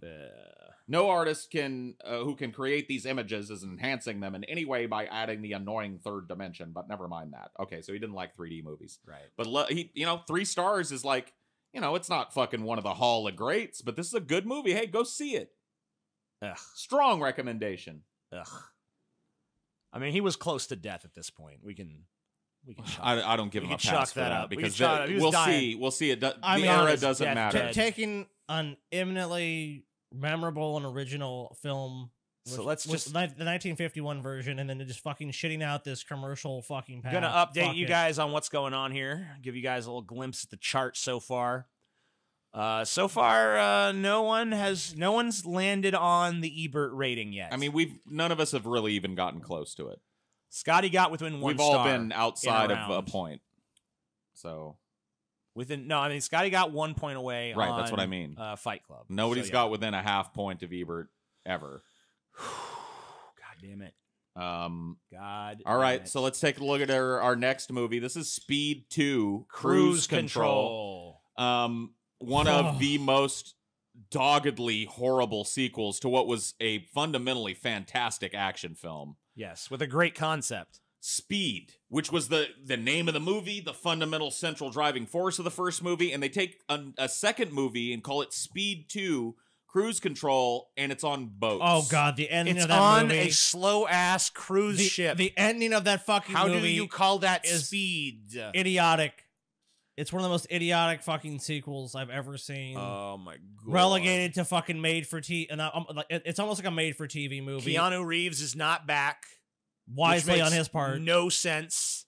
But I mean, it makes sense from a if I From was a career Keanu, take if I was Keanu Reeves, I'd have take one look at that script, and be like, Dude, I remember, Nope. I remember It's on when a it came boat? out, so No. Speed 1, you have Dennis Hopper. You have a fucking crazy fucking gimmicky premise that works. Like, what was it? The bus couldn't go below like 50, 60 miles yeah, an hour. 60 miles per that was hour. 50, but all right, whatever. Maybe Or whatever. Whatever. There This was one there is- was a speed it couldn't go This past. one is a total Go fucking under. cash-in fucking film. That's nothing to. It also has nothing to do with the original. I mean, there's a few cursory Other than the nods. fact that she's in it, which Yeah. somehow she ends up wrapped up in yet another crazy terrorist plot. It's a horrible, abysmal attempt at leeching off of the success of a genuinely good movie. Fuck about the Legos movie, god damn it. It's terrible. But yeah, so okay, well, it's worth it for that. yeah, that's a good Oh, screenshot. Willem Dafoe. Willem Dafoe could have. I mean, Willem Dafoe can be good in anything. He just isn't given the opportunity to be often, and in this movie, he's given no. I thought it was so stupid. It annoyed me so much the first time I saw this movie, and it annoys me to this day. They made him a character who's terminally ill, who's going to die in like 6 months. Right. So it's like even when they kill him at the end, it's like, well, could have just waited 6 Could months. have just waited it out. Yeah. Yeah. If it was a mercy killing, whatever. So let's give some stars, gentlemen. I This is a half-star movie if I've ever seen Half one. star, So this easy. chalked me up to a half star. I'm gonna go lower. It doesn't even get my respect as having tried. And I that's- can't think of a single thing I liked about it. 0 stars. Wow. Well, we are all wrong yet again. I'm shocked. This is a 3-star film. 3 stars? Yes. I don't know how. Hey, this TJ. What Listen. did you like about it? He's going to tell you. I love the summertime. I love strolling down Michigan Avenue on a balmy June evening past the tourists and the shoppers and the lovers and the people dawdling on their way home from work. And I love going into a theater for a sneak preview of a summer movie and buying popcorn and settling. Here's what he a liked. sneak fucking Here's what he preview of liked. this. A chainsaw. Here are the things he liked about it. A chainsaw. An explosive device with red digital readout that nobody will ever be able to see. One that is concealed inside a fake golf club. A villain who travels with jars of leeches to suck the copper poisoning from his blood. A sweet girl and her lover on a Caribbean cruise. He just happens to be a member of an LAPD SWAT team. Can we stop? Yep, we can. That's hideous. We can stop. What does any of that have to do with whether it was a good movie or not? This is None That's of what that's what he liked about it. like- He liked that it was just a big old popcorn flick. He thought it was good action. Remember, this is the dude that gave Die Hard 2 stars. Die Hard is a 2-star film. Speed 2, 3 stars. Half again as good as Die Hard. Definitely a strong recommendation versus a middling action film. God fucking damn it. I want to throw up reading shit like this, and I wish I could tell you it gets better, but it actually gets worse as we go. It doesn't get better. It gets worse. It just cascades. This is The Usual Suspects. now. How do you? Some people don't like this movie, and I've heard this is probably the more divisive movie that I think we've put up, because I see people that really love this movie. I'm in that camp, Me too. and then I see people that really don't like this movie. I Think love it's it. I cheesy. mean, it's a Rashomon effect movie. It's really as far as like movies in that vein where you have all the story told from all these different perspectives. It's really a good film, and I think it really holds up. And I mean, I it's very memorable. It is very built towards its final climactic twist, Yeah. which is the big criticism that you hear of it. I don't think that matters because the big it works. Yeah. First of all, it's one of the best twists ever. Right. Second of all, even without the twist, you still have a solid crime film. Right. So So in terms of stars, what do you guys think about The Usual Suspects here? 3 stars all day. 3 stars all day. I respect that, Scotty. 3. 3 stars all day. I'm gonna go one bigger, just based on Spacey's performance in the film, and give it 3.5. I think it was transcendent. Paul, we have to ask you to leave the room now. Let me Oh, I'm guess. sorry. Let me guess. Ebert hated it. Okay. 1.5 stars. 1.5 star film. Oh, The first time I saw The Usual Suspects was in January at the Sundance Film Festival, and then I began to lose track of the plot. I thought it maybe was because I'd seen too many movies that day. Some of the other members of the audience liked it, and so when I went to see it again in July, I came in armed with a notepad and a determination not to let crucial plot points slip by me. Once again, my comprehension began to slip, and I finally wrote down, to the degree that I do understand, I don't care. I'll just stop there. I I think I've kind of gleaned something from Roger Ebert from what we've heard so far, and I think when maybe it was genuine, and maybe he was cognizant of this, but like, I think if you look at the average American moviegoer from the time period that he's writing from to now, there's a lot of people that like really shitty bad films, but not in a way of like I like schlock, like in a way where there's self-awareness to it, like they just like bad films, they like bad movies. I think Roger Ebert saw this as a movie that a lot of people are probably going to see as like, what the fuck is this? I love how Scotty keeps calling him Roger Ebert, dude. It's just am I? Yeah, you keep going Roger Ebert. Oh, whatever, Roger Ebert. There you go. Like, I really, I guess I was doing it, but I feel that like he's just kind of playing to that, or maybe that is just him. Maybe there's like, maybe inside that giant fat man. Are you saying that you think there's like a seed of like that, like, you know, like the what? same way that I'm the salt of the earth film critic. I'm like the everyman's film critic. You ever like there's certain black people that'll like, I'm a super conservative black dude that's gonna like say the shit that white people can't get away with, so that white people can watch my show and be like, yeah, right. Of course. So you think Ebert is kind of like, he's just spouting the idiot opinion, but in a well-written, clever enough way that people feel like their terrible film opinions are being validated by him or something? Yeah. I think it might be possible that he was just maybe an industry shill too. That's possible too. And you know, but he really does seem to like every movie, so it's I don't know how you'd prove that. I read a lot of Ebert's reviews to do this, and didn't he review over like 13,000 films personally? Oh, I mean, it's something like that. It's some absurd. I don't think that. I mean, maybe. I think a lot of times it was just like he saw like these movies, and he's just one of those people that enjoyed shit like that. Like he saw Speed 2 and was like, "This is a fun movie. I like it." I once again think that this one was victim to his dislike of subversion of audience expectation. He didn't like that it pulled a twist on him. He didn't like that the plot was told in a patchy way and didn't come together toward the end. He didn't like that he was fooled. He likes rote shit that he can go in and watch and go like, oh, the bad guy's gonna lose and blah, blah, blah. Yeah. I knew what was gonna happen. I'm so smart. But when a movie's smarter than him, it's a 1.5-star movie. Fuck this movie. Spoon feed me the plot. Starship Troopers. Four. One close to I have to go ahead and mark it down. He's just like, I was about to say, but I don't even need to say it. Fucking 4, dude. This is a hard 4 for Scotty. A very hard 4. Hard 4. Throbbing, veiny 4 from Scotty. I mean, and the image you picked. I mean, guys, I know. It's hard. Yeah, I know. I'm hard. It is the hard. lava bug, Scotty. The one. God, why did you guys have to do this to me? The one you want. I'm blushing most, now, Scotty. The one you want most. Here you go. I'll take it off the screen. All right. Well, okay. Oh, humans. Now it's just disgusting humans for you to look at. We recently talked about this, didn't we? Yes, we did. Scotty picked it as one of his underrated gems. I mean, so we don't have to go too far, as far maybe with this one, but a really great movie, subversive, crazy. What is this? Over the top for a reason. Like Premiere photos. Yeah, Premiere. Yeah, You can't. Some of these don't have very many pictures. Right, so roger that. But yeah, just a great like comedy action flick with a great message. For some reason, they felt the need to include every DVD Dude, cover. Your ADD is kicking in. People are watching this. I know. Slow the fuck down. Well, I'm trying to get back to a decent one. Just chill the fuck out. All right, then I'll go back to actual movie shots. All right.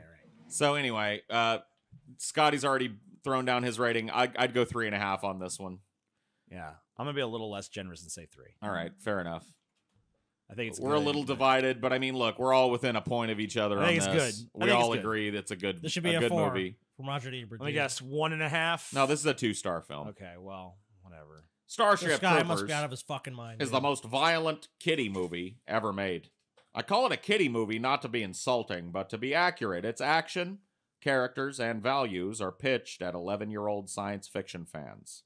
That makes it true to its source. It's based on a novel for juveniles by Robert A. Heinlein. I read it to the point of that was memorization. not considered a young adult novel, but okay. Well, he read it to the point of memorization when I was in Pulitzer grade Prize, school. teacher? Huh? I have improved since then, but the story has not. Damn. Bitch slapped. Wow. Bitch slapped. So there you go, Scotty. How do you feel? How do you feel let me to see Starship He Troopers? must have forgotten the book that he middling- had from memorization Yeah. because it's not really the movie and the book are not really that close to each other in terms of plot. Look, so in this movie, they have a bug that's aptly named the brain bug, and that fucking bug should be like the leading scientist should stop every like cancer research, disease research. We should do nothing but like work on creating that bug, and at the same time, work on creating a clone of Roger Ebert. So when those two things successfully come to fruition, and I'm saying all society should be put effort into this. Like everything should be halted for these things to happen. Roger was brought before this bug that was just a fictional CGI bug, and have his brain fucking sucked violently from his fucking worthless fucking skull. Fuck this idiot. Wow. Enough said. What's next up on the plate?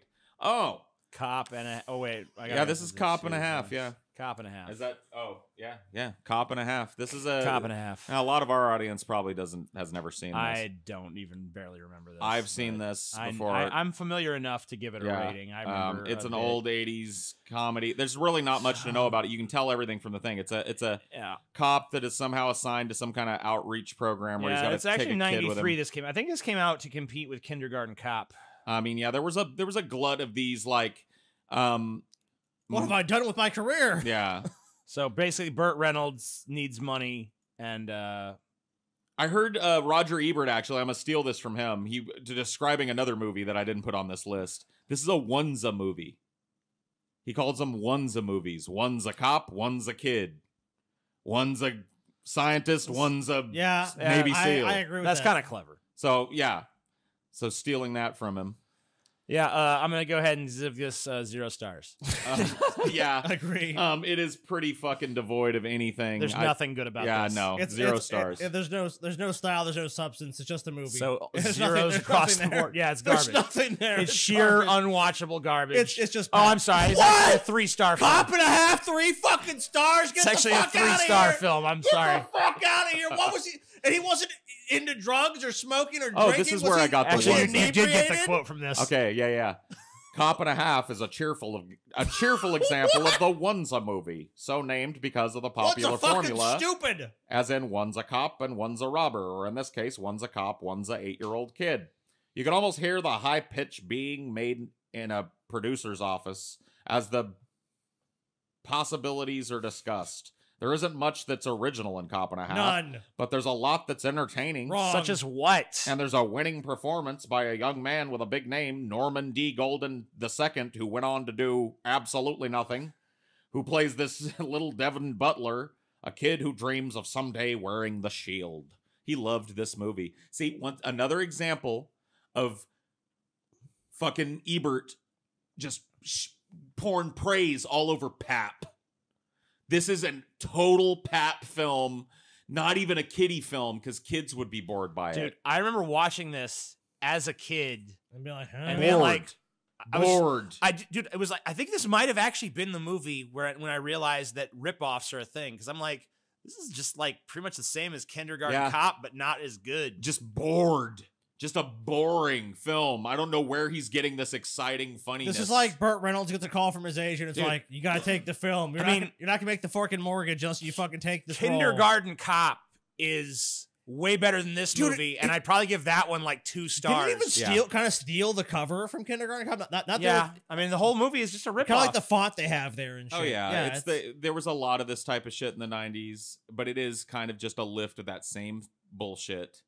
And I mean, I don't know. Maybe it's this came bad. before fucking Kindergarten. I don't know. You're a Kindergarten Cop, but I don't know. I can just tell you that this movie sucks. Would you compare that I'm the one? potty When you compare pooper. apples and oranges here, Similar that concepts. one's a 2-star film, and this one is a shitty piss poor knockoff of a 2-star film. Yeah, even if it came first, it's not. Right. It's whatever. It's garbage. I hate Right. it. I hate it so much. So yeah, Cop and a Half, total dog shit, and 3-star dog shit. 1990 was Kindergarten Cop, TJ. So Yeah, definitely. this definitely so was a yeah, ripoff.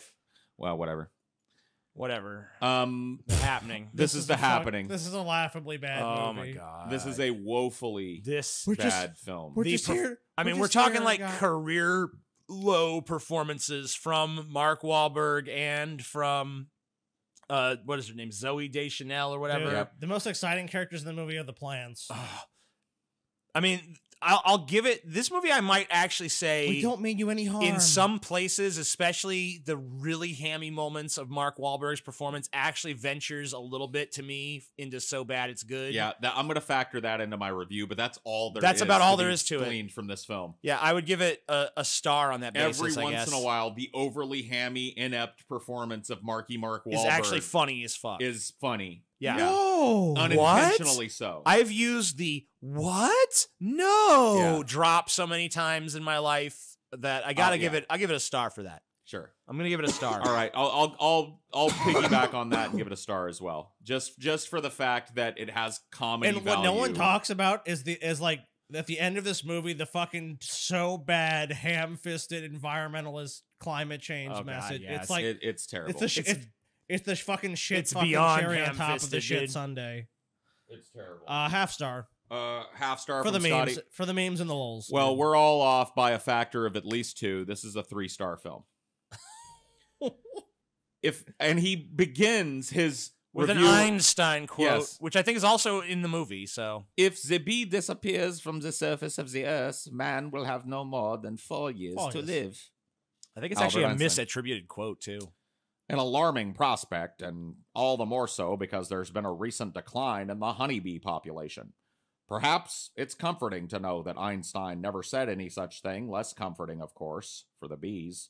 This quotation appears on a blackboard near the beginning of M. Night Shyamalan's The Happening, a movie that I find oddly touching. It is no doubt too thoughtful for the summer action season. I'm sorry, I can't keep going. Dude, now Wait, it's hold on. lofty. Roger How Ebert. the fuck is it too thoughtful for dude? any Now season? now it's the fucking lofty. I mean, Roger it's Ebert, as dude. dumb Right. as a movie gets. Right, so now when Too he's dealing with lofty. a dumb as bricks, It's dumb as a doornail. That's just too lofty. I don't know. Too lofty. I guess that's supposed to be dead as a doornail, but it's that too on arrival. Yeah, this sucks. 3 stars for this. 3 okay. stars for The Happening. What?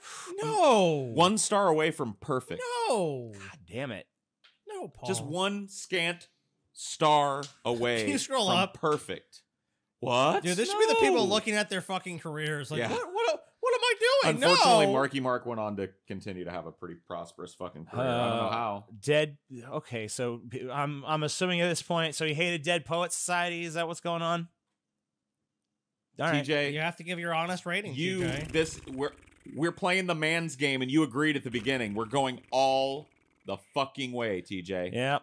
Going all the way. What's your Okay. rating for Dead Poet? You don't like I'm not this movie. I'm not a great fan of it, but I respect it, and I'd say it deserves from me, even though the film doesn't completely work for me. I'll say 2.5 stars for it. Okay. What about you, Scotty? I'm kind of in the same boat as TJ with this one. I'll go 2.5. All right. So you guys are actually breaking with me here. I think this is a 3.5 all day. I love this movie. This movie is so maudlin. It's so Paul's ego. I can totally see some. That's why I give it 2.5 stars because Fuck you. it does. No, I mean, You give me 2.5 stars? No, what I'll I'm give Paul 2.5 let me stars. finish the fucking what I'm saying. I'm saying that I can totally see someone getting in this movie. It just didn't work for me on that level, but I respect it, and it's good filmmaking. It's good filmmaking fundamentals. Well, And good performance. this is the Great closest that any of us have come to Ebert. You two, it's a 2-star film. Oh, damn. So not too far from old Ebert Not on too this far one. from Ebert on this one. Finally, let's half see a if star- you agree with his sentiments here. Okay. Dead Poet Society is a collection of pious platitudes masquerading as a courageous stand in favor of something. Doing your own thing, I think. It's about an inspirational, unconventional English teacher, blah, blah, blah. Let me get to a conclusion. For much of the time, Williams does a good job of playing an intelligent, quick-witted, well-read young man, but then there are scenes in which his stage persona punctures the character, in which he does impressions of Marlon Brando and John Wayne doing Shakespeare. Okay. So Yeah, I don't really agree. I really with don't the agree cri- with it. I mean, like, I could see it. I could see him. I can kind of see the platitudes point, but I don't really see the Robin Williams shouldn't have done. He did too much Robin Williams shtick. yeah, it's I didn't Robin really get that Williams. sense at all. Yeah, like, that's, I mean, like, that was who he was. and it an wasn't. actor. He didn't really do A that comedian. that much in the movie, so I don't know. It just No, seems and really to have strange Robin me. Williams playing a teacher who's supposed to be captivating these young boys and not take advantage of his ability to do uncanny impressions of people is stupid. No, it makes it's because it's something that an English teacher that was similarly talented would do to keep these young. Yeah, I mean, I had a great English teacher in like 8th grade that was really like funny and jokey and stuff, and like really kept things engaging on that level. So that's why I love this movie, because I look at it, if anything, as a celebration of teaching and how much power and influence teachers have over the minds of young men. But apparently, that's a 2-star film. But yeah, you guys are very close to him. I didn't know if we'd ever get within a half star of Ebert. Well, I did. And you guys both did. Which makes me think I must be wrong about this. Maybe I'll fucking check it out again. I don't know. Who knows, TJ? Who knows? Let's move on to our next movie. Smeth to Ducci. Yep. Which we know this was on my underrated films list. Right. So we just talked about this one at length. So refer we to talked that. go back to the underrated films one if you want to hear an in-depth discussion of this. But I'm just going to go ahead and say 3.5 stars. I love the image here, dude. 3.5 easy. Yeah, I give it a 3.5. I'll go with you guys on this one. I love this movie so much. Really smart, fucking really smart, satire. really funny, really dark. Yeah, brilliant dark humor. It's a pitch black comedy. If anything, I think that it kind of doesn't stick the landing, and that might be what I'd subtract half a star for, because I think it should have had a more cynical conclusion. But whatever. Half a star. Okay. This is a half-star film. Half a star. Totally pans it then. One, only enormously talented people could have made Death to Smoochy. Those with lesser gifts would have lacked the nerve to make a film so bad, so miscalculated, so lacking any connection with any possible audience. I'm right here. To make a film this awful, you have to have enormous ambition and confidence, and dream big dreams. The movie, directed by Danny DeVito, ! As if that's a fucking giant problem or something. Dun, dun, dun! Danny DeVito, the little dwarf dork from the movies, wants to direct. Ugh. Gross. Is about 2 clowns that violates a cardinal rule of modern mass entertainment, which is that everyone hates clowns almost as much as they hate mimes. I don't really think either I don't of them think, is clowns, so... I don't even want to go any further. I mean, Rainbow Randolph is like maybe clown-esque. I have a theory about this half-star review, and I think it fits with one of our earlier reviews as well that he hated, UHF. He gave 1 star to UHF, a movie that was very critical of the film industry and the mass media industry. And here is yet another movie that's got a gun aimed right at the head of mass entertainment.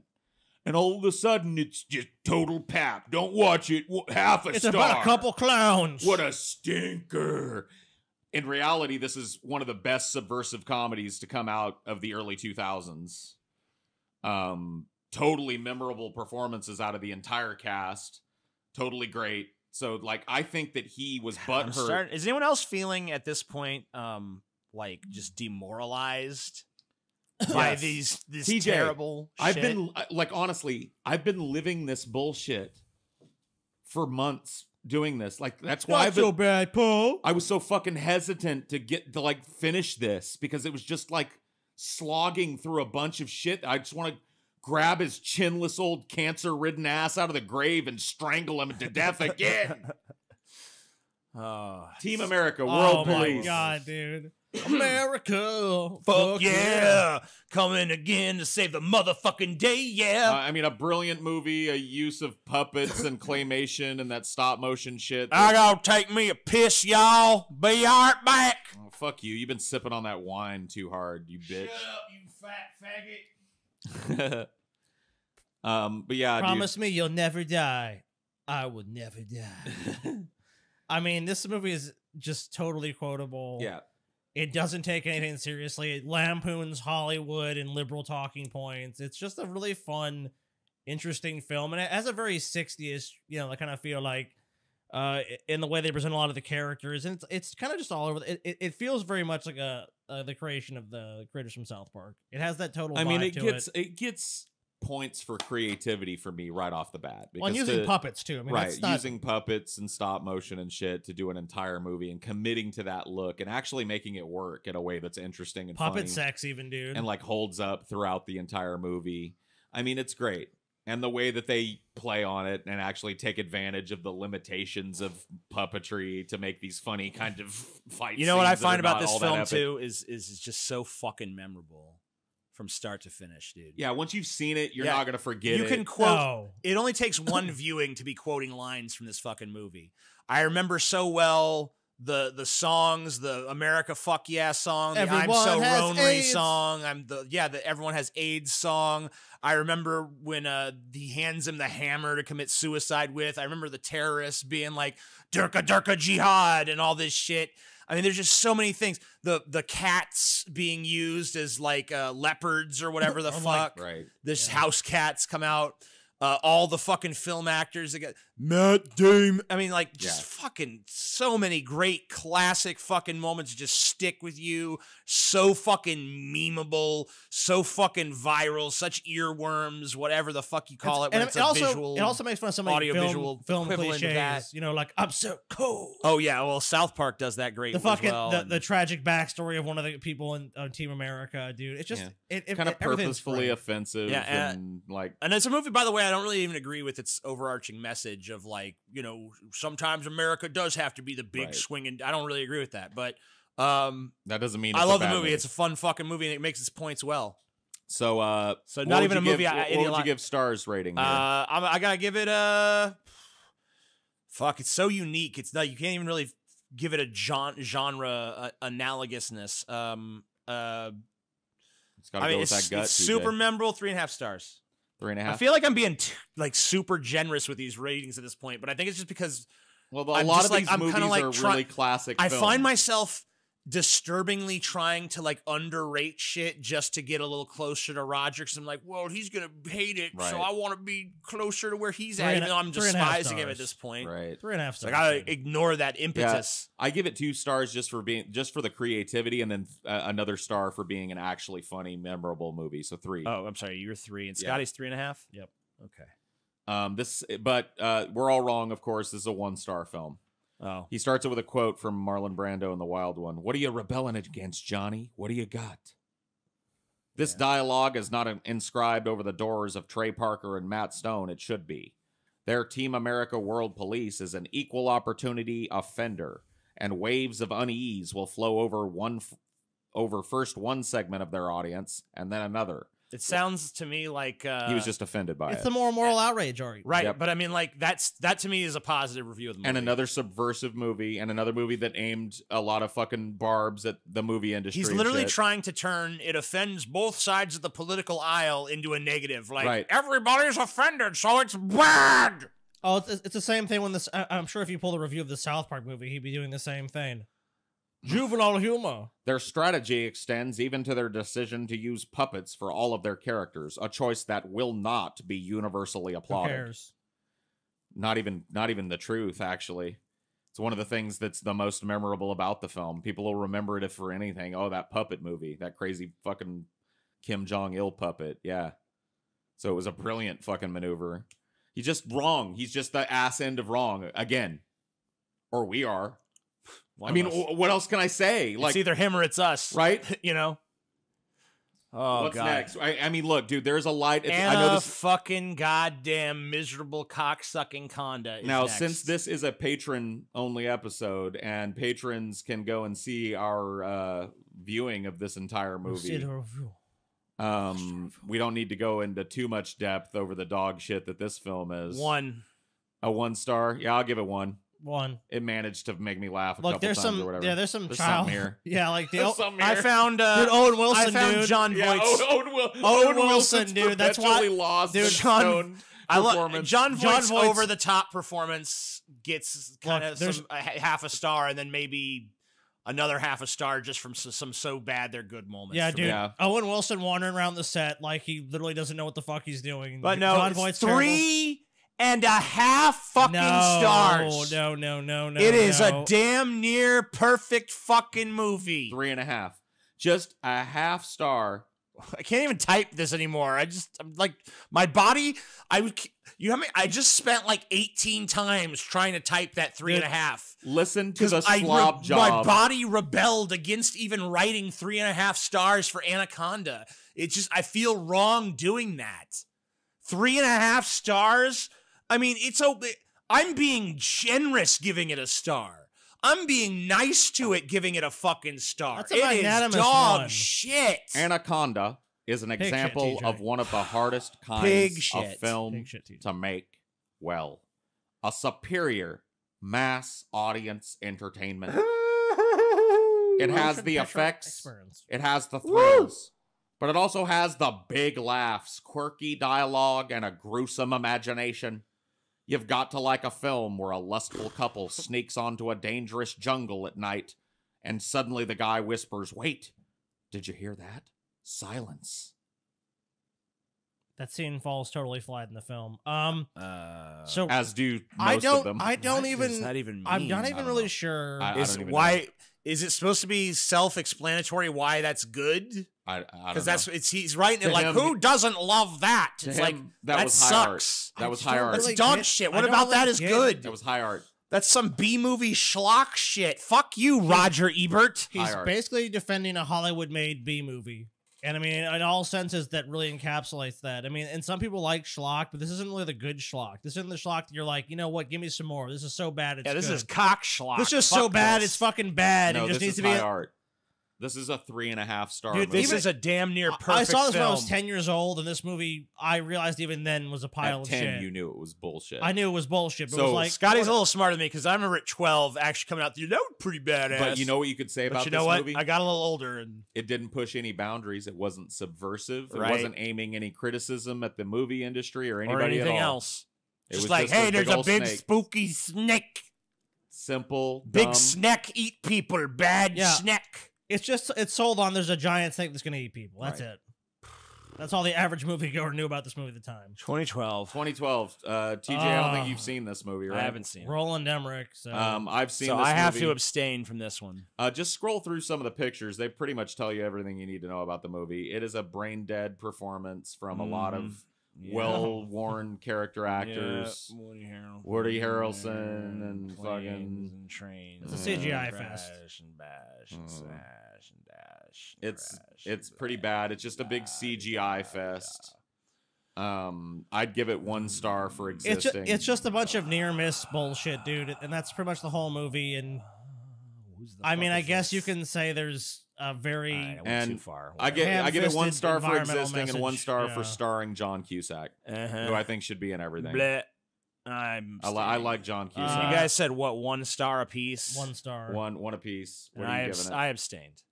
Oh yeah, you abstain. Yeah, I'm yeah, abstaining. because I you can't. haven't seen I ain't it. seen it. I'm not gonna rate it. I mean, Right, that makes sense. you're not missing anything by not seeing it. Let's put it that way. 3.5 stars though. Wow. So, super awesome movie. Close to perfect. Close to You perfect. gotta be kidding me. Close to perfect, Scotty. We're just dumb. We're too dumb. We're dunces, dude. You know what, Paul? Maybe we're fucking wrong, dude. Maybe there's something with Roger Ebert. Yeah, and like I said, it's a Roland Emmerich film. Director of Independence Day and a lot of other fucking schlock. I mean, not schlock, but big budget. Basically, big budget, mindless popcorn films. Right. It's not so much that the Earth is destroyed, but that it's done so thoroughly. 2012, the mother of all disaster movies, and the father, and the extended family. Jesus, man, that is so fucking not true. Spends half an hour on the ominous setup scenes. Scientists warn, strange events occur, prophets rant, and of course, a family is introduced. So he's just admitting that it's derivative, shoveled shit, and he loves it. This is not the best disaster movie of all time. This doesn't even come close to the Towering Inferno, and the Towering Inferno is not great. I mean, this is just a movie. Godzilla is a better disaster movie. You put than it this. on, and it's just like, you might as well just turn your brain off. There's nothing that's going to challenge you intellectually. You're not going to spend any of the movie thinking It's just about gonna be anything. go, oh, there's a big crack in the It's ground. just- Oh, the whole city blew up. Oh, there's a Yeah. big wave. Oh, there's a big It's a ice. spectacle. It's something to go and see and not think. And there's nothing in your brain that's going on besides like, okay, this is supposed to be entertainment. Dude, I think if we measured TJ's height right now, he'd be about 6'2". He looks diminished as a put the fucking camera on yourself right no now. one knows what it's like to be TJ looks diminished as a Is person. he sucking his thumb? Is he like fucking? I don't know. repressing? He's been sitting just like that through our whole talking about 2012. Like he's just. I think he's. I think Ebert has defeated him. I think the weight of the Pulitzer Prize balls in his face is starting to. Are you tapping, TJ? Will this be the first episode that TJ just walks out on? He cannot finish the episode. Can you go the distance, TJ? What's wrong, TJ? Let's people into your headspace for a second here. What's going on, dude? I don't know, dude. I'm just feeling so bad. Are you disillusioned right now? I hate this. Well, let's brighten up our day with a great comedy. Can you throw up our next movie there, TJ? A great comedy, a fantastic film. This is Junior. It's Julia, TJ. This is a horrible movie. This is probably one of Schwarzenegger's worst. Schwarzenegger. This is definitely Schwarzenegger's This is a great worst movie ever that I've seen. Anyway, I've never seen a Schwarzenegger movie worse than this. It is you know, utterly unwatchable. You would think I'm coming all the time, TJ. I mean, you would think that it would just have to be good. Like not good, but like it would have to funny be entertaining at least. But it isn't. For Arnold Schwarzenegger to be pregnant in a movie, but it's not at all. Nope. It's actually a hideously bad movie. The stuff that should be comedy is treated like drama. The stuff that is presented as comedy is bad. It's just a terrible, terrible, terrible fucking movie. It's something that just, I'm sure a Hollywood executive was like, it's Arnold, but he's pregnant. It's going to be hilarious. And like, it should have been. It's almost like a joke that should last a minute that just keeps going on. Yeah, and on. It never really lands fully either. Yeah. It's just weird because it's never. Dumb it's a movie that was begging for a very silly treatment, and it got a very serious treatment for some reason, and that's not. It just doesn't work. Half a star.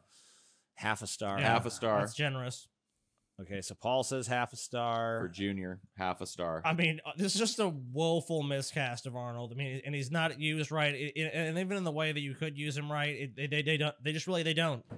I mean, Arnold was in so much schlock in his fucking career, and so many fucking basically borderline B movies. To have a movie like this being this is the only movie that Arnold's ever been in. I think that's just fundamentally at the core of it boring. It is. What would you give it, Scotty? I'm gonna give it no stars. 0. I'm gonna also. It doesn't even I'm gonna deserve concur it. with Scotty. It doesn't deserve it. And I'm a big Arnold Schwarzenegger Well, you're wrong. fan. This is a 3.5 star movie. The wonder is not that Arnold Schwarzenegger. No. This is the 3.5. Dude, you know, I was movie. in my head. In my head, I was like, all right, be prepared. When you flip that page, it's gonna be a 3-star review. He's not gonna give it 3.5 stars.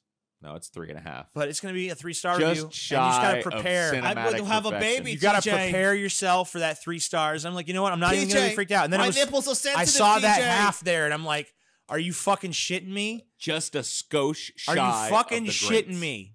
3.5 stars for fucking Junior. It deserves every Junior. single one, apparently. Junior. The wonder is not Okay. that Arnold Schwarzenegger plays a pregnant person That in is the Junior, wonder, actually. but that he plays one so well. He has an uncanny idea of what will and won't work, and since you walk in expecting almost nothing to work, the result is sort of deliverance. As an actor with big muscles and a bulky Australian accent, you'd think he would be limited, and yet he knows himself so well that it gives him freedom. Is a pregnant Arnold any harder to believe, really, than Arnold as Conan the Barbarian? Yes. Completely. Yeah. Yes. What do you mean, is it? Yes! Of course it is. Am I pregnant? Can you? He's a big muscle man! I am And pregnant. it's easier to imagine him as a barbarian No, than Paul. as a big fat pregnant It's bitch! not easier to imagine me as pregnant, Paul. Come to me, Paul. Fill me with your seed, Bozigo. I want to have your babies. Oh, wait, you cannot have the babies. Fuck me, man. Okay. We're almost to the end, Okay. guys. We got a few more. Oh, God. Another good one. Another good one, TJ. The Phantom Menace. God, I hate that he's dead because I want to fucking smack him in his fucking face. This is why I hate him. Oh.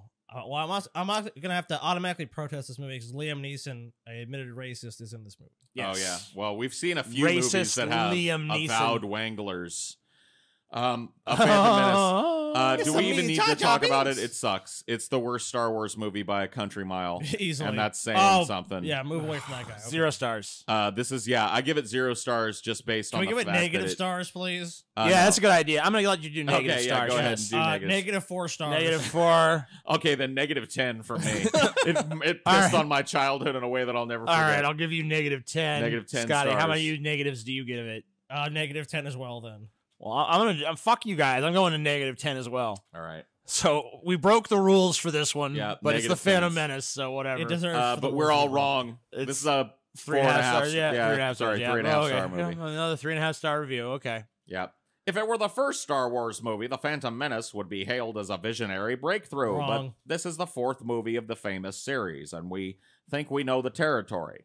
Many of the early reviews have been blasé, paying lip service to the visuals and wondering why the characters aren't better developed. How quickly do we grow accustomed to wonders? I am reminded of the Isaac Asimov story, Nightfall, about the planet where the stars were visible only once in 1,000 years. Yeah, you're reminded of Isaac Asimov because you want some good science fiction after immersing yourself in the Phantom Menace.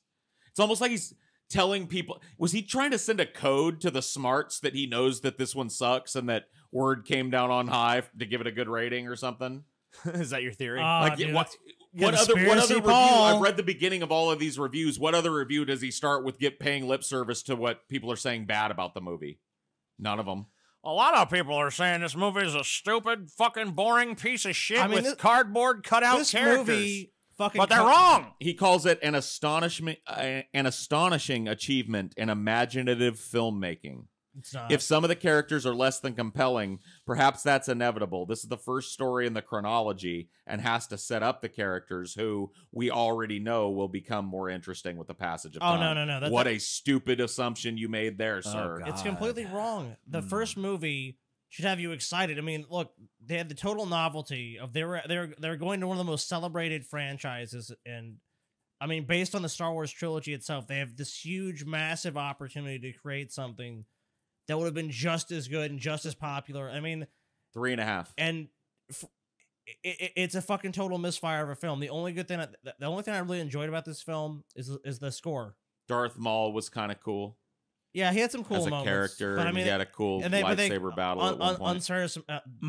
They never develop him. They take him out. I'm not going to give it as a character. I'm not going to give it credit for any of that shit. Deep to Fuck try that. And find anything. No, about because this I mean, movie. this movie was a slap in the fucking face. Yeah, it really was. I mean, I don't, and it coasted on the Star Wars brand. I'm not sure That's if all I it can did. think of a movie that I hate more passionately. This is the biggest disappointment. Then I was a Phantom Star Menace. Wars kid growing up. I revered the original movies, and this movie, I cannot tell you how hyped everybody was for this movie. And I went in and saw it on release day, waited in a long ass line to see it. I wanted to puke, dude. And by the end, I wanted to cry, dude. I was just done. I was like, how did they make a bad Star Wars movie? It didn't even seem possible. I didn't even think it was possible until this. And ever since then, they've shown again and again that you can indeed make many bad It's Star more Wars than movies. possible. I remember me and TJ went to the 25th anniversary, whatever it was, 20th anniversary Dude, of Star Wars. I was in denial, and I went, I mean, Yeah, trying to find things to like. you know, I mean, crazy, dude. I'm not used to it yet. I mean, I think I was tired when I saw it because it was so late, and I didn't really properly understand what I was We didn't seeing. even see it late though, Yeah. dude. I was 18 when this came out. Oh, so and you had I no guess excuse, this was the yeah. movie that I think really showed me that movies are just bullshit and like they can suck no matter what.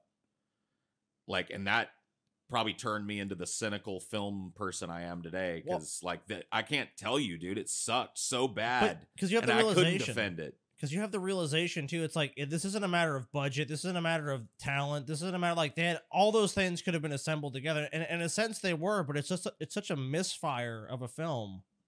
It really is. I mean, it failed to capture the spirit of the original.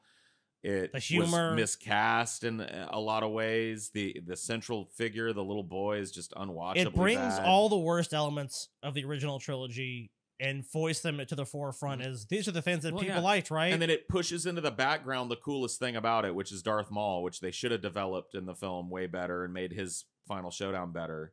But almost like it is there in that fucking poster, he's pushed into the background of this movie. and really bland, uninteresting bullshit is pushed to the foreground. Yeah. And, you know, I can't think of a thing that's in front of his big backdrop there that I would put in front of Darth Maul in this movie. Liam Neeson is like drunk and, I don't know, just stoned through most of the movie. He just dials it in. Fucking what's her name is horrible. The kid is horrible. Ewan McGregor. Are you an angel? Ewan McGregor is like, I don't know, horrible. I don't know. It's bad. I put this one at the end to punish myself for putting you guys through this. This is not the end. There's more. No, I know, but near the end. Okay. Because I knew that near the end I would be weary of this. This is Reservoir Dogs. This is a 4-star movie. This is my favorite Tarantino film. I just watched it with Ashley. She really loved it. I love this movie. I revere it. It's like a Bible to me. I've seen it like, I don't know, 100 times. I wouldn't be surprised. I love it. It's a movie. It's a movie which is inherently storytelling about storytelling, which is the most meta, crazy fucking thing wrapped in a big fucking crazy bank heist. It's got some of the greatest dialogue and some of the greatest two-man scenes in movie history. The dialogue is excellent. As well. It's just well written from start to finish. There's a great part about this. There's a scene where Mr. Blonde cuts a cop that they've kidnapped's ear off. And yeah, I think, did we mention this recently? I don't think so. Maybe I was just talking about it with somebody. Think so. I think I told Ashley about it. Yeah. Well, Quentin had to fight Harvey Weinstein to get that in. Harvey looked at that and he was like, audiences will bolt from this. That's too gross. And basically Quentin had to say, you know what? If that's out of the movie, then the movie's done. I'm not finishing it. And finally Harvey was like, all right, you can have it in. And I think it's so crucial to have it in there. It's such a fucking linchpin of the film. Yeah. This is a 4-star movie for me all day long. I mean, it really. If I could give 5, I'd give 5. really If I could give 10, I'd. Well, you know what? Fuck it. We broke it. This is a 10-star movie for me. No, we're not. Let's not never go mind. crazy. Let's not go crazy. It's a 4-star movie. The Phantom Menace It sets the is whole bad enough template to, like, and to break the tone, rules of reality. and it's and it brings about the best elements, especially because it's such a really. I mean, it's not a huge budget film. It takes place primarily in just one location, but it really delivers on all of what you'd want from it. And I mean, despite not having that budget, it doesn't need it. And that's one of those things that's rare in film, to have such a talented cast and not be this big, grandiose fucking project. It's really like I said, it sets the fucking it sets up Quentin Tarantino's entire career. Because if you see this movie, I think this is the first. If you've never seen his movies, this is the first movie you should watch, and then you'll understand all of his other films a lot better. It's like the Tarantino Rosetta Stone. Yeah, I honestly feel that. So what do you give it? 3.5. 3.5 stars. I think that if as far as Tarantino movies go, I do like some of the later ones better. I like Pulp Fiction better. I like Sure. Kill Don't Bill fault better. you I for like that. Django Unchained better. Some other ones. I do think it's up there. I think it's probably in the middle of the pack for me as far as Tarantino films. It's interesting because, like Scotty said, it's all shot on one location, so it's got to make the most of the dialogue. And of course, Tarantino is one of the best, if not the best, at writing interesting character dialogue, because, you know, very few movies that have a lot of long, ponderous conversations are actually very interesting. One of the greatest, and this one, he's the guy that can pull that off, because one of the it's greatest so scenes in this movie, and it's so fucking iconic. Yeah. When Mr. Orange, who is actually an agent, Yeah. is learning how to be an undercover cop. He learns this bullshit story, and there's this fucking brilliant scene where he starts telling it like he's practicing it in front of his partner, and then it seamlessly transitioned to him at home practicing it alone in front of a mirror, and then it seamlessly transitions to him actually telling it to these criminals, practicing it out, and then it seamlessly transitions to a visual representation right at the exact perfect moment that you want to be seeing what he's telling to these criminals. It's just the most brilliant like segment of the movie for me. Yeah. It gives me chills watching it. And it's a 2.5 star movie. Oh, well, I was going to give it 3 stars, but yeah, it's a 2.5 stars. So you're close again, TJ. You're close again. Close. No cigar. Close. I don't even want to read it. One of you can read it if you want to. I can't. Now that we know Quentin Tarantino can make a movie like Reservoir Dogs, it's time for him to move on and make a better one. This film, the first from an obviously talented writer-director, is like an exercise in style. He sets up his characters during a funny scene in a coffee shop and then puts them through a stick-up that goes disastrously wrong. Most of the movie deals with its bloody aftermath, and they assemble in a warehouse and bleed and drool on one another. The movie has one of the best casts you could imagine, led by the legendary old tough guy Lawrence Tierney, who has been in and out of jail both on screen and in real life. He is incapable of uttering a syllable that sounds inauthentic, blah, blah, blah, blah, blah.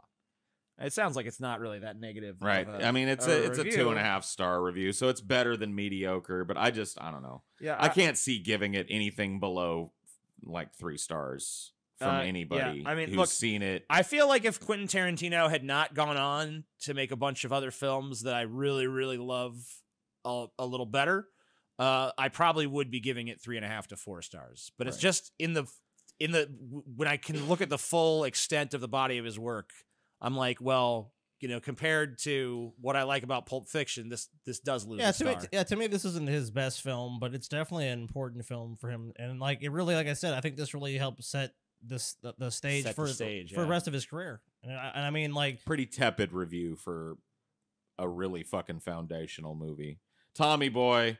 I love Tommy Boy. Everybody loves Tommy Boy. This is a 3.5 star movie for me. It's damn near perfect slapstick comedy. It's another one of those one's a movie. The chemistry. One's a tight ass. One's a retard. One's scrawny. One's fat. Yeah. One's a skinny. One's a fatty. I've watched this movie. This might be a contender for. I don't obviously keep track of how often I watch movies, but this could be a contender for me watching the most. It's probably up there, and I'm not a huge re-watcher like some people are. Yeah. You know, for me, a lot of times it's probably like 10. I know people who just watch movies like, you know, have seen the same movie 70, 80, 90, 100, whatever times.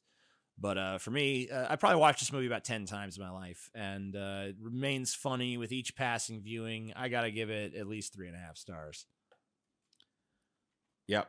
What about you, Scotty? What do you feel about Tommy Boy? Oh, he gave it 3. Got it.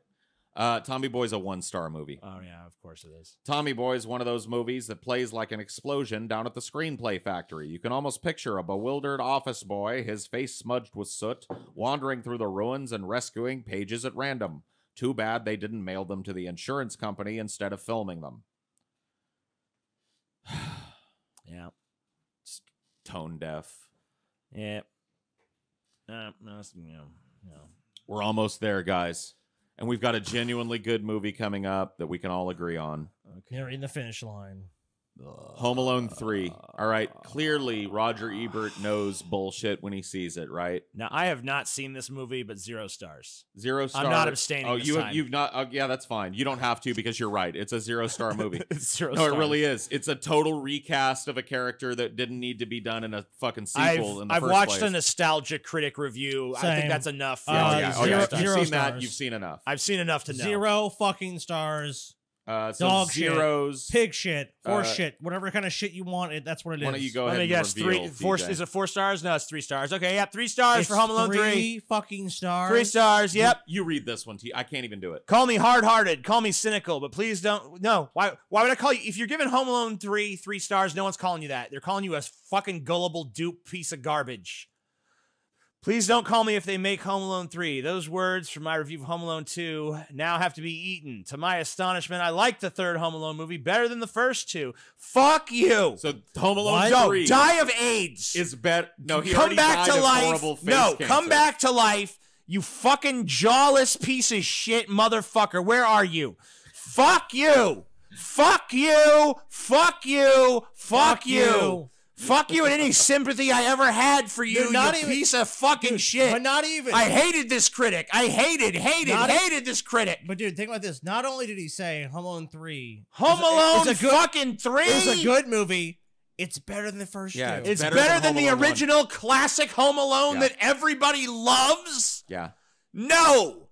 No. No. All right, TJ. Keep your sanity together. We've got 2 more movies to get through, and the next one's a doozy. Oh, it's Garfield. Mondays. I hate Mondays, John. I'd like some lasagna. You're a loser, John. Oh no, Normal is here. I don't like Normal. I'm gonna have to rape Normal. This is a brain dead. I also just care for Odie. Oh, I'm Garfield. Haven't been funny since 1978. Fucking Garfield. I mean, Fuck. What is it? 100 stars, Ebert? Is that what you give it? You fucking dumb putz, piece of shit. I'm gonna give this 1 0 for me. 0. 0 from me as well. 0, 0, 1. Brain One dead. What is star. it? 1 huh? star. 3 stars, 4 stars, 3 stars. Good job, Ebert. Garfield. You nailed it. Listen to this. Yes, this is Garfield, all right. That's how he begins it. I'll go on.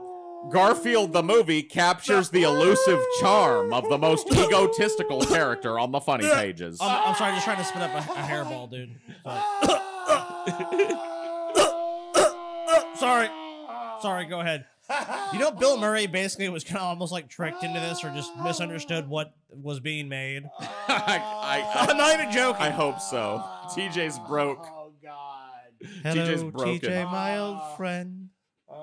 We've come to visit your shattered psyche again. You guys go ahead. I'll shut up. No, it's No, fine. TJ, what are you feeling right now? Yeah, put How do yourself you on the feel? camera, TJ. How do you Let feel, the people TJ? see your anguish. I want to be on the fucking camera. I know you don't. What do you think of That's why you Roger need to be. Ebert's 3-star review? 3 stars, TJ. Have you ever seen the Garfield film? TJ, how do you feel about the Garfield movie? Best film of all time? I mean, is it up there with Citizen Kane? I mean, the Garfield movie fucking sucks. I don't know. I mean, it just like, it self-evidently sucks in such an obvious way that I can't believe that any person with an IQ above like room temperature could possibly say anything nice about it.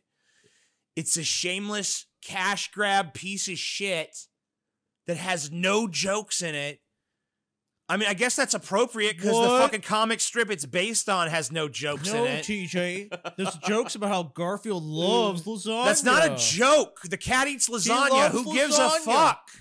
And he's fat. So And what? he's lazy. So what? And he gets into hijinks. It's Garfield. As bad as the comic strip is, at least it's just a comic strip. Like, you're just like, meh. 1 panel, 2 panel, 3 panel. Okay. But to take that and apply it to a fucking 4-hour movie or whatever the fuck it feels like. 4 hours. I think it's like 90 minutes. It feels like 4 hours. It's awful. I can feel you. 0 fucking stars. 1 star, TJ. One more movie to get through, gentlemen. Garfield. What is? Did you And save it's the worst for last? It's a tough The one. Thing. 4 stars. Shut up. The 4 stars. Don't even have to think about it for me. I mean, Yeah. 4 stars for me It's as a well. 4. I mean, it's don't a. have to even think. Dude. It's a great perfect film. It's a perfect film. It's Please tell me, no, Paul. Please tell me that this is like you're working us up, and then we get to Yep. the Ebert review, and And Ebert Roger actually got Ebert the last steps up one to the right, plate, and it's dude. like, okay, Ebert steps you know up to the what? plate. He wasn't all bad. He wasn't all bad. well, let me ask you this before you Christmas click miracle's on gonna it, happen. TJ. Just before let's get it over Yes. with. Well, hold on, before you click on it, you said what? It was a perfect film, right? You said the same. Yeah. I would agree. It's perfect. I gave it a 4. It's I don't even want to do it. No, don't even. Let's not even do it. Let's No, not we even have do it. to. sure. I can't even. Let's We not have even, to go into the belly of let's the just leave beast, it. It's the TJ. last one, TJ. No, TJ. The fucking table will be incomplete. We can't let you Show look the people- away. I'm not TJ. looking. I'm not looking. Don't look away, TJ. I'm not looking. Don't All right. look away. I guess I gotta scroll down. Yeah. Scroll down right now. Look at it, TJ. 4 stars. Look at it, dude. TJ. 4 stars. Look at dude. it, TJ. Okay. 2.5 fucking stars. No, it's not as bad as I thought because I was imagining it was 2.5 going to be fucking a stars, 0 dude. stars, and I was going to have to just flip out. So 2.5. It's okay. 2.5 is a soft I mean, landing for you. I mean, the way that this has gone, I thought it was going to be like 0 or 1 stars, there you and go, I was going to have TJ. to die. I mean, 2.5, that's hideous. But God, I mean, wow. I guess I'm desensitized to how awful he is now. That's the point. The Thing is a barf bag movie, all right, but is it any good? I found it disappointing for 2 reasons. The superficial character, that's dumb, and the implausible behavior. No. Okay. Yeah, you're stupid. Roger, hey, guess what? You're a dumbass. Roger Ebert, you're a stupid you're a tub of shit. You're a tub of shit. Fuck you. Fuck your Pulitzer Prize. Fuck your staged fucking photo. Fuck your fat, disgusting ass. Fuck your stupid goddamn childhood picture of you looking like a piece of shit. Fuck your jawless face. Fuck your statue. I'm gonna go take a shit on that fucking statue, Roger. I'm gonna fucking put my big fat fucking ass right in your lap and shit on your statue dick. I have to take some issues Fuck with you. that Fuck statue. you. One, he was a portly man, so his fucking gut and it should be out the sides of that. Yeah, your gut should be hanging over the Roger edge. Ebert did, I mean, like the thumbs up, dude. He shouldn't be really giving it a thumbs down. Like, Well, he's probably looking at a poster of fucking Garfield 2, A Tale of Two Kitties or something. He's probably looking at a fucking poster of whatever the worst movie of all time is and be like, yeah, thumbs up. So, TJ, where do you come down? Do you subscribe? I give Roger Ebert 0 stars. No, but do you think he was a shill, or do you think there was just No, I don't genuinely think his he was a opinion? shill.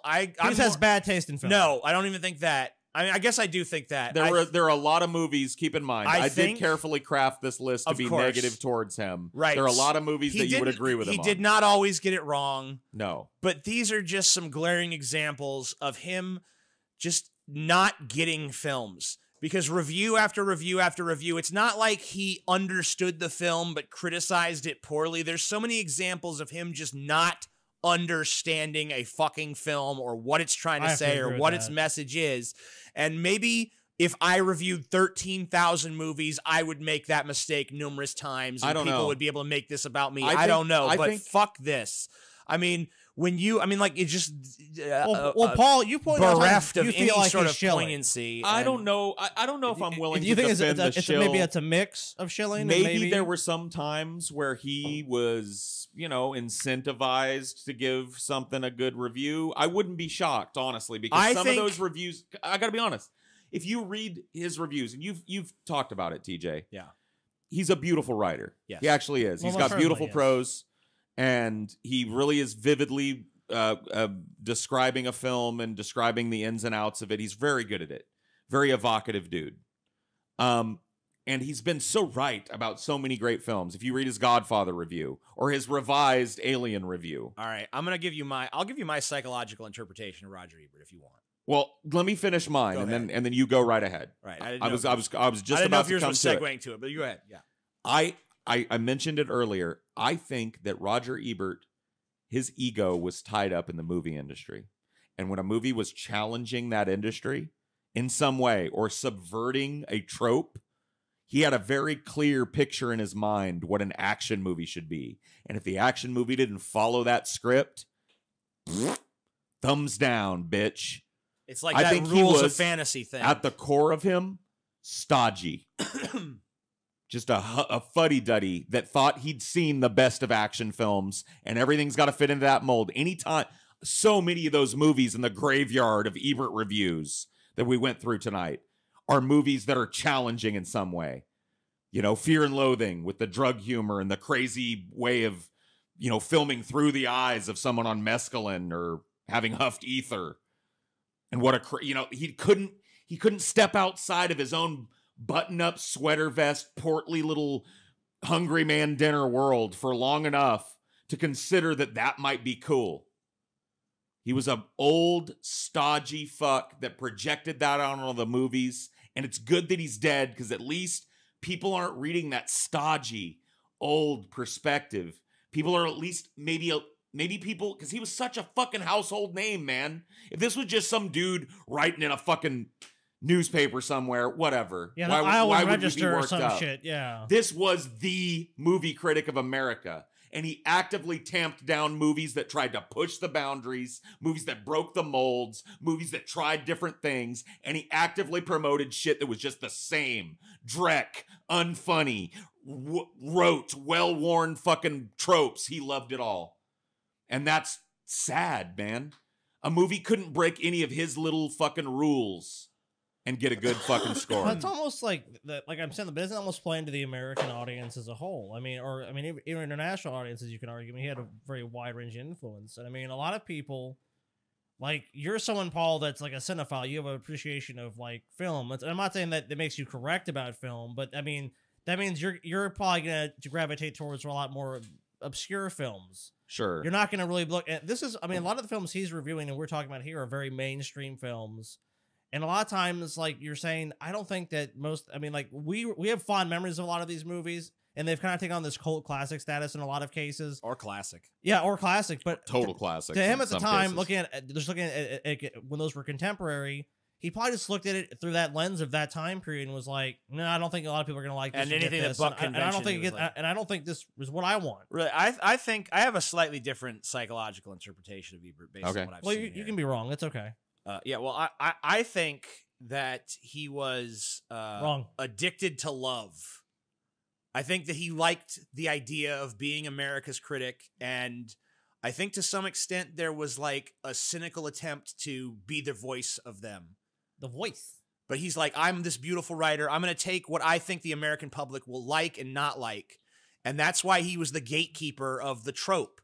When everything went outside of the box, he's like, oh, well, this is different. They're going to hate this, so I'll hate it. Right. And they'll speak for them. But then sometimes something different resonates with the crowd. And that's why he had to go back and change some of his reviews. It wasn't because his view of the film had changed. It was because he didn't want to have a film that that it looked like he was on the wrong side of. But if he something why was, didn't he change all of these? Well, maybe some of these, maybe he would have if he'd lived long enough. I mean, some of these happened in the 80s and the 70s, like Clockwork Orange. He gave a 2. Right, exactly. And I mean, that's roundly he was considered to be a classic film. It might have been something he would have got around to because he did change a lot of those old. Clockwork Orange though is never going to be like. I think that he really wanted to be. He wanted to be the intellectual voice of the average moviegoer. And he would try to get ahead of trends. And sometimes he could hit it out of the fucking park and realize what they were going to like and what they weren't going to like. And other times he just fucked up because he didn't realize that sometimes bucking a trend is a good thing. You know, I'm sad because I felt like kind of a big game hunter when I was researching this. And I got really downtrodden when I could not find anywhere that original Alien review that sparked all of this in me. Yeah. But because this all started. I kind of like, I don't really agree with your interpretation of him wanting to be on the same side as everybody. Yeah. I think it was about his ego. That movie, Alien, ended up in the Library of Congress. Yeah. And then, of course, he ended up changing it. Right. And so it was so glaring, though. To the point where you can't even find the original review now. Right. And he's, and in his new review, he makes no reference to the previous one. No. Of course, because he's trying to erase it from history. To the average person, this is Roger Ebert's review. Yeah.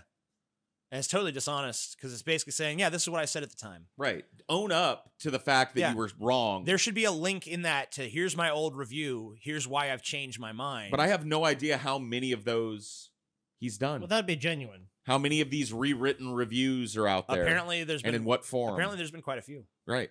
So that to me is the sign of a coward, like a person that's defensive of an ego that got full of himself. Couldn't you say too that his opinion just Ebert changed? Was movie criticism, and I mean, look, for his whole we do career. have to, for a sense of fairness, we do have to point out that I mean, someone's taste in a film could change.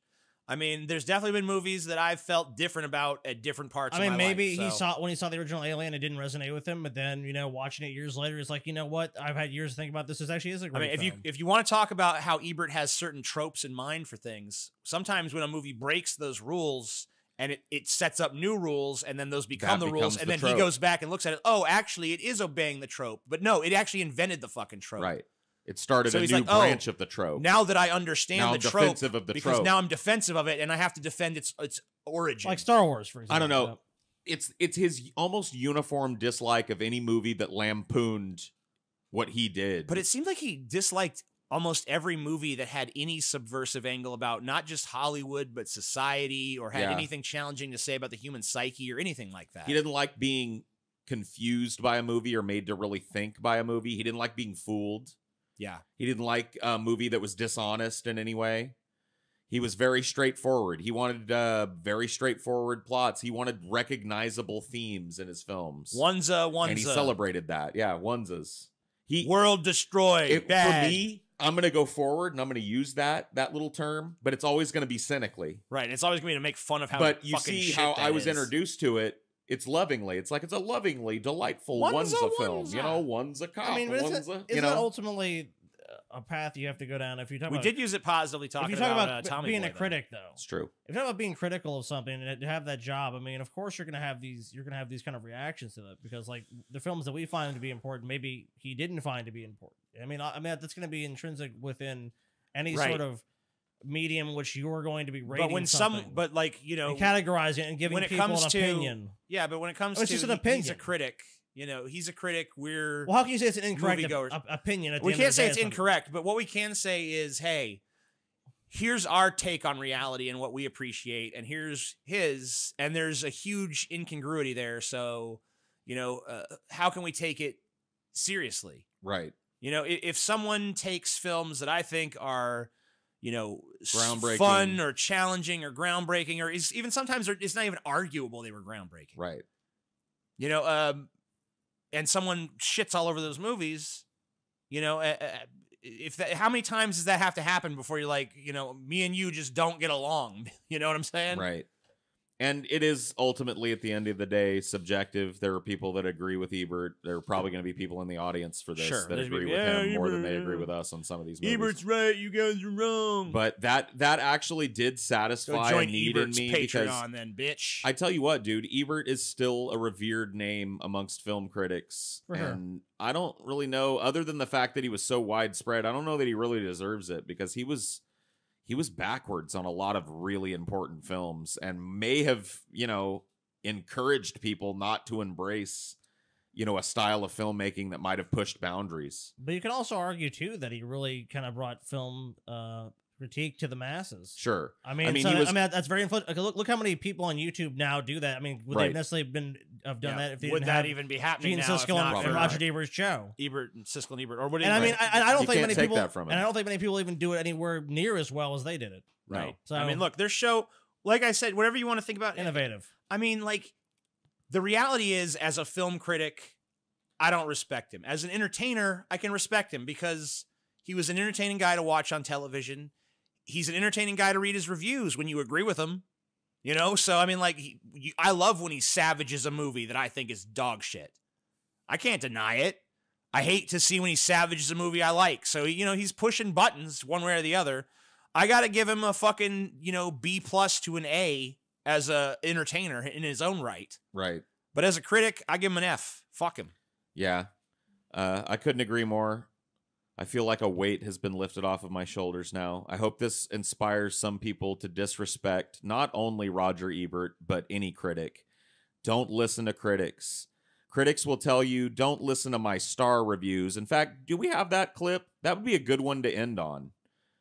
Go ahead and play it, TJ. Yes, sir. I'm not going to defend thumbs up and thumbs down. It's a silly rating system, and so are stars. And you know, most of the newspaper and movie critics in America give stars, usually 4 stars and down. Even Film Comment now has a star rating system. And the French magazines have little bullets and other little symbols that they use. Those are all silly, but they're all shorthand. My point is, don't look to see what direction my thumb is moving. If you're really interested in what I think about the film, read my review or watch the show, and the content is in the discussion. So Yeah, well, we did that and it still sucked. I would amend that by one step and say, don't listen to critics at all. If you want to know whether a movie is good or bad or tickles your fancy, just take the fucking Watch it. plunge and go watch it. Yeah. Yeah, And it's the only- enjoy it for what it That's is. the Or only way you're ever gonna know. don't be looking to other people to color your opinions on film, because there's a lot of fucking people out there like Roger Ebert. I tend to, I'd rather read reviews of films I've already seen. Right. And I'm Honestly. fine with that. I'm not saying never read critique of a film. you know I'm what? saying I- don't go in I think with it's somebody else's expectations on your plate. right. I'm way more likely to watch a review of a film that either, if I'm watching or listening to a review or reading a review, it's either because I haven't decided on a movie yet and I kind of do want someone else Right. to give me a thought one way or the other, or it's because I've already seen the movie and I want to know what other people thought and what the mass perception is, Sure. and compare it to my own opinions. But watch movies for you. Yeah, Don't I watch mean- movies because these dudes say that it's Yeah, good. I mean, certified fresh. if you're gonna, I mean, like, no one should look at a film critic like Roger Ebert or anyone else As definitive. like, this is the definitive truth. It's not. Eh, It's never gonna be. Watch as many movies as you can, man. bad ones, good ones, mediocre ones, whatever. It's like that's the adventure of it. Finding a good movie is worth all those bad ones, and you'll find a lot of gems and even the bad shit. Yeah, I mean, you're going to find stuff that everyone else hates that you think is actually pretty good. Right. I mean, you're not going to find that if you listen to critics. You're not going to find that crazy ass movie that's like, what the fuck? That was awesome. If you're listening to people like, oh, I thought it was juvenile. Like, who cares? Who cares what they thought? You know, it's all about you. I agree with you. What you enjoy. A lot of times, you know, oftentimes if someone recommends a film or a TV show, I'll watch it just based on like, well, this person thought that information would be relevant to me. And there's times I've thought whatever they recommended was dog shit. And sometimes I thought it was great. By the way, HBO's Barry is a pretty good show. Throw that out there. Cool. Cool. Well, there you go. All right. Thanks for being patrons and shit. Bye. Bye.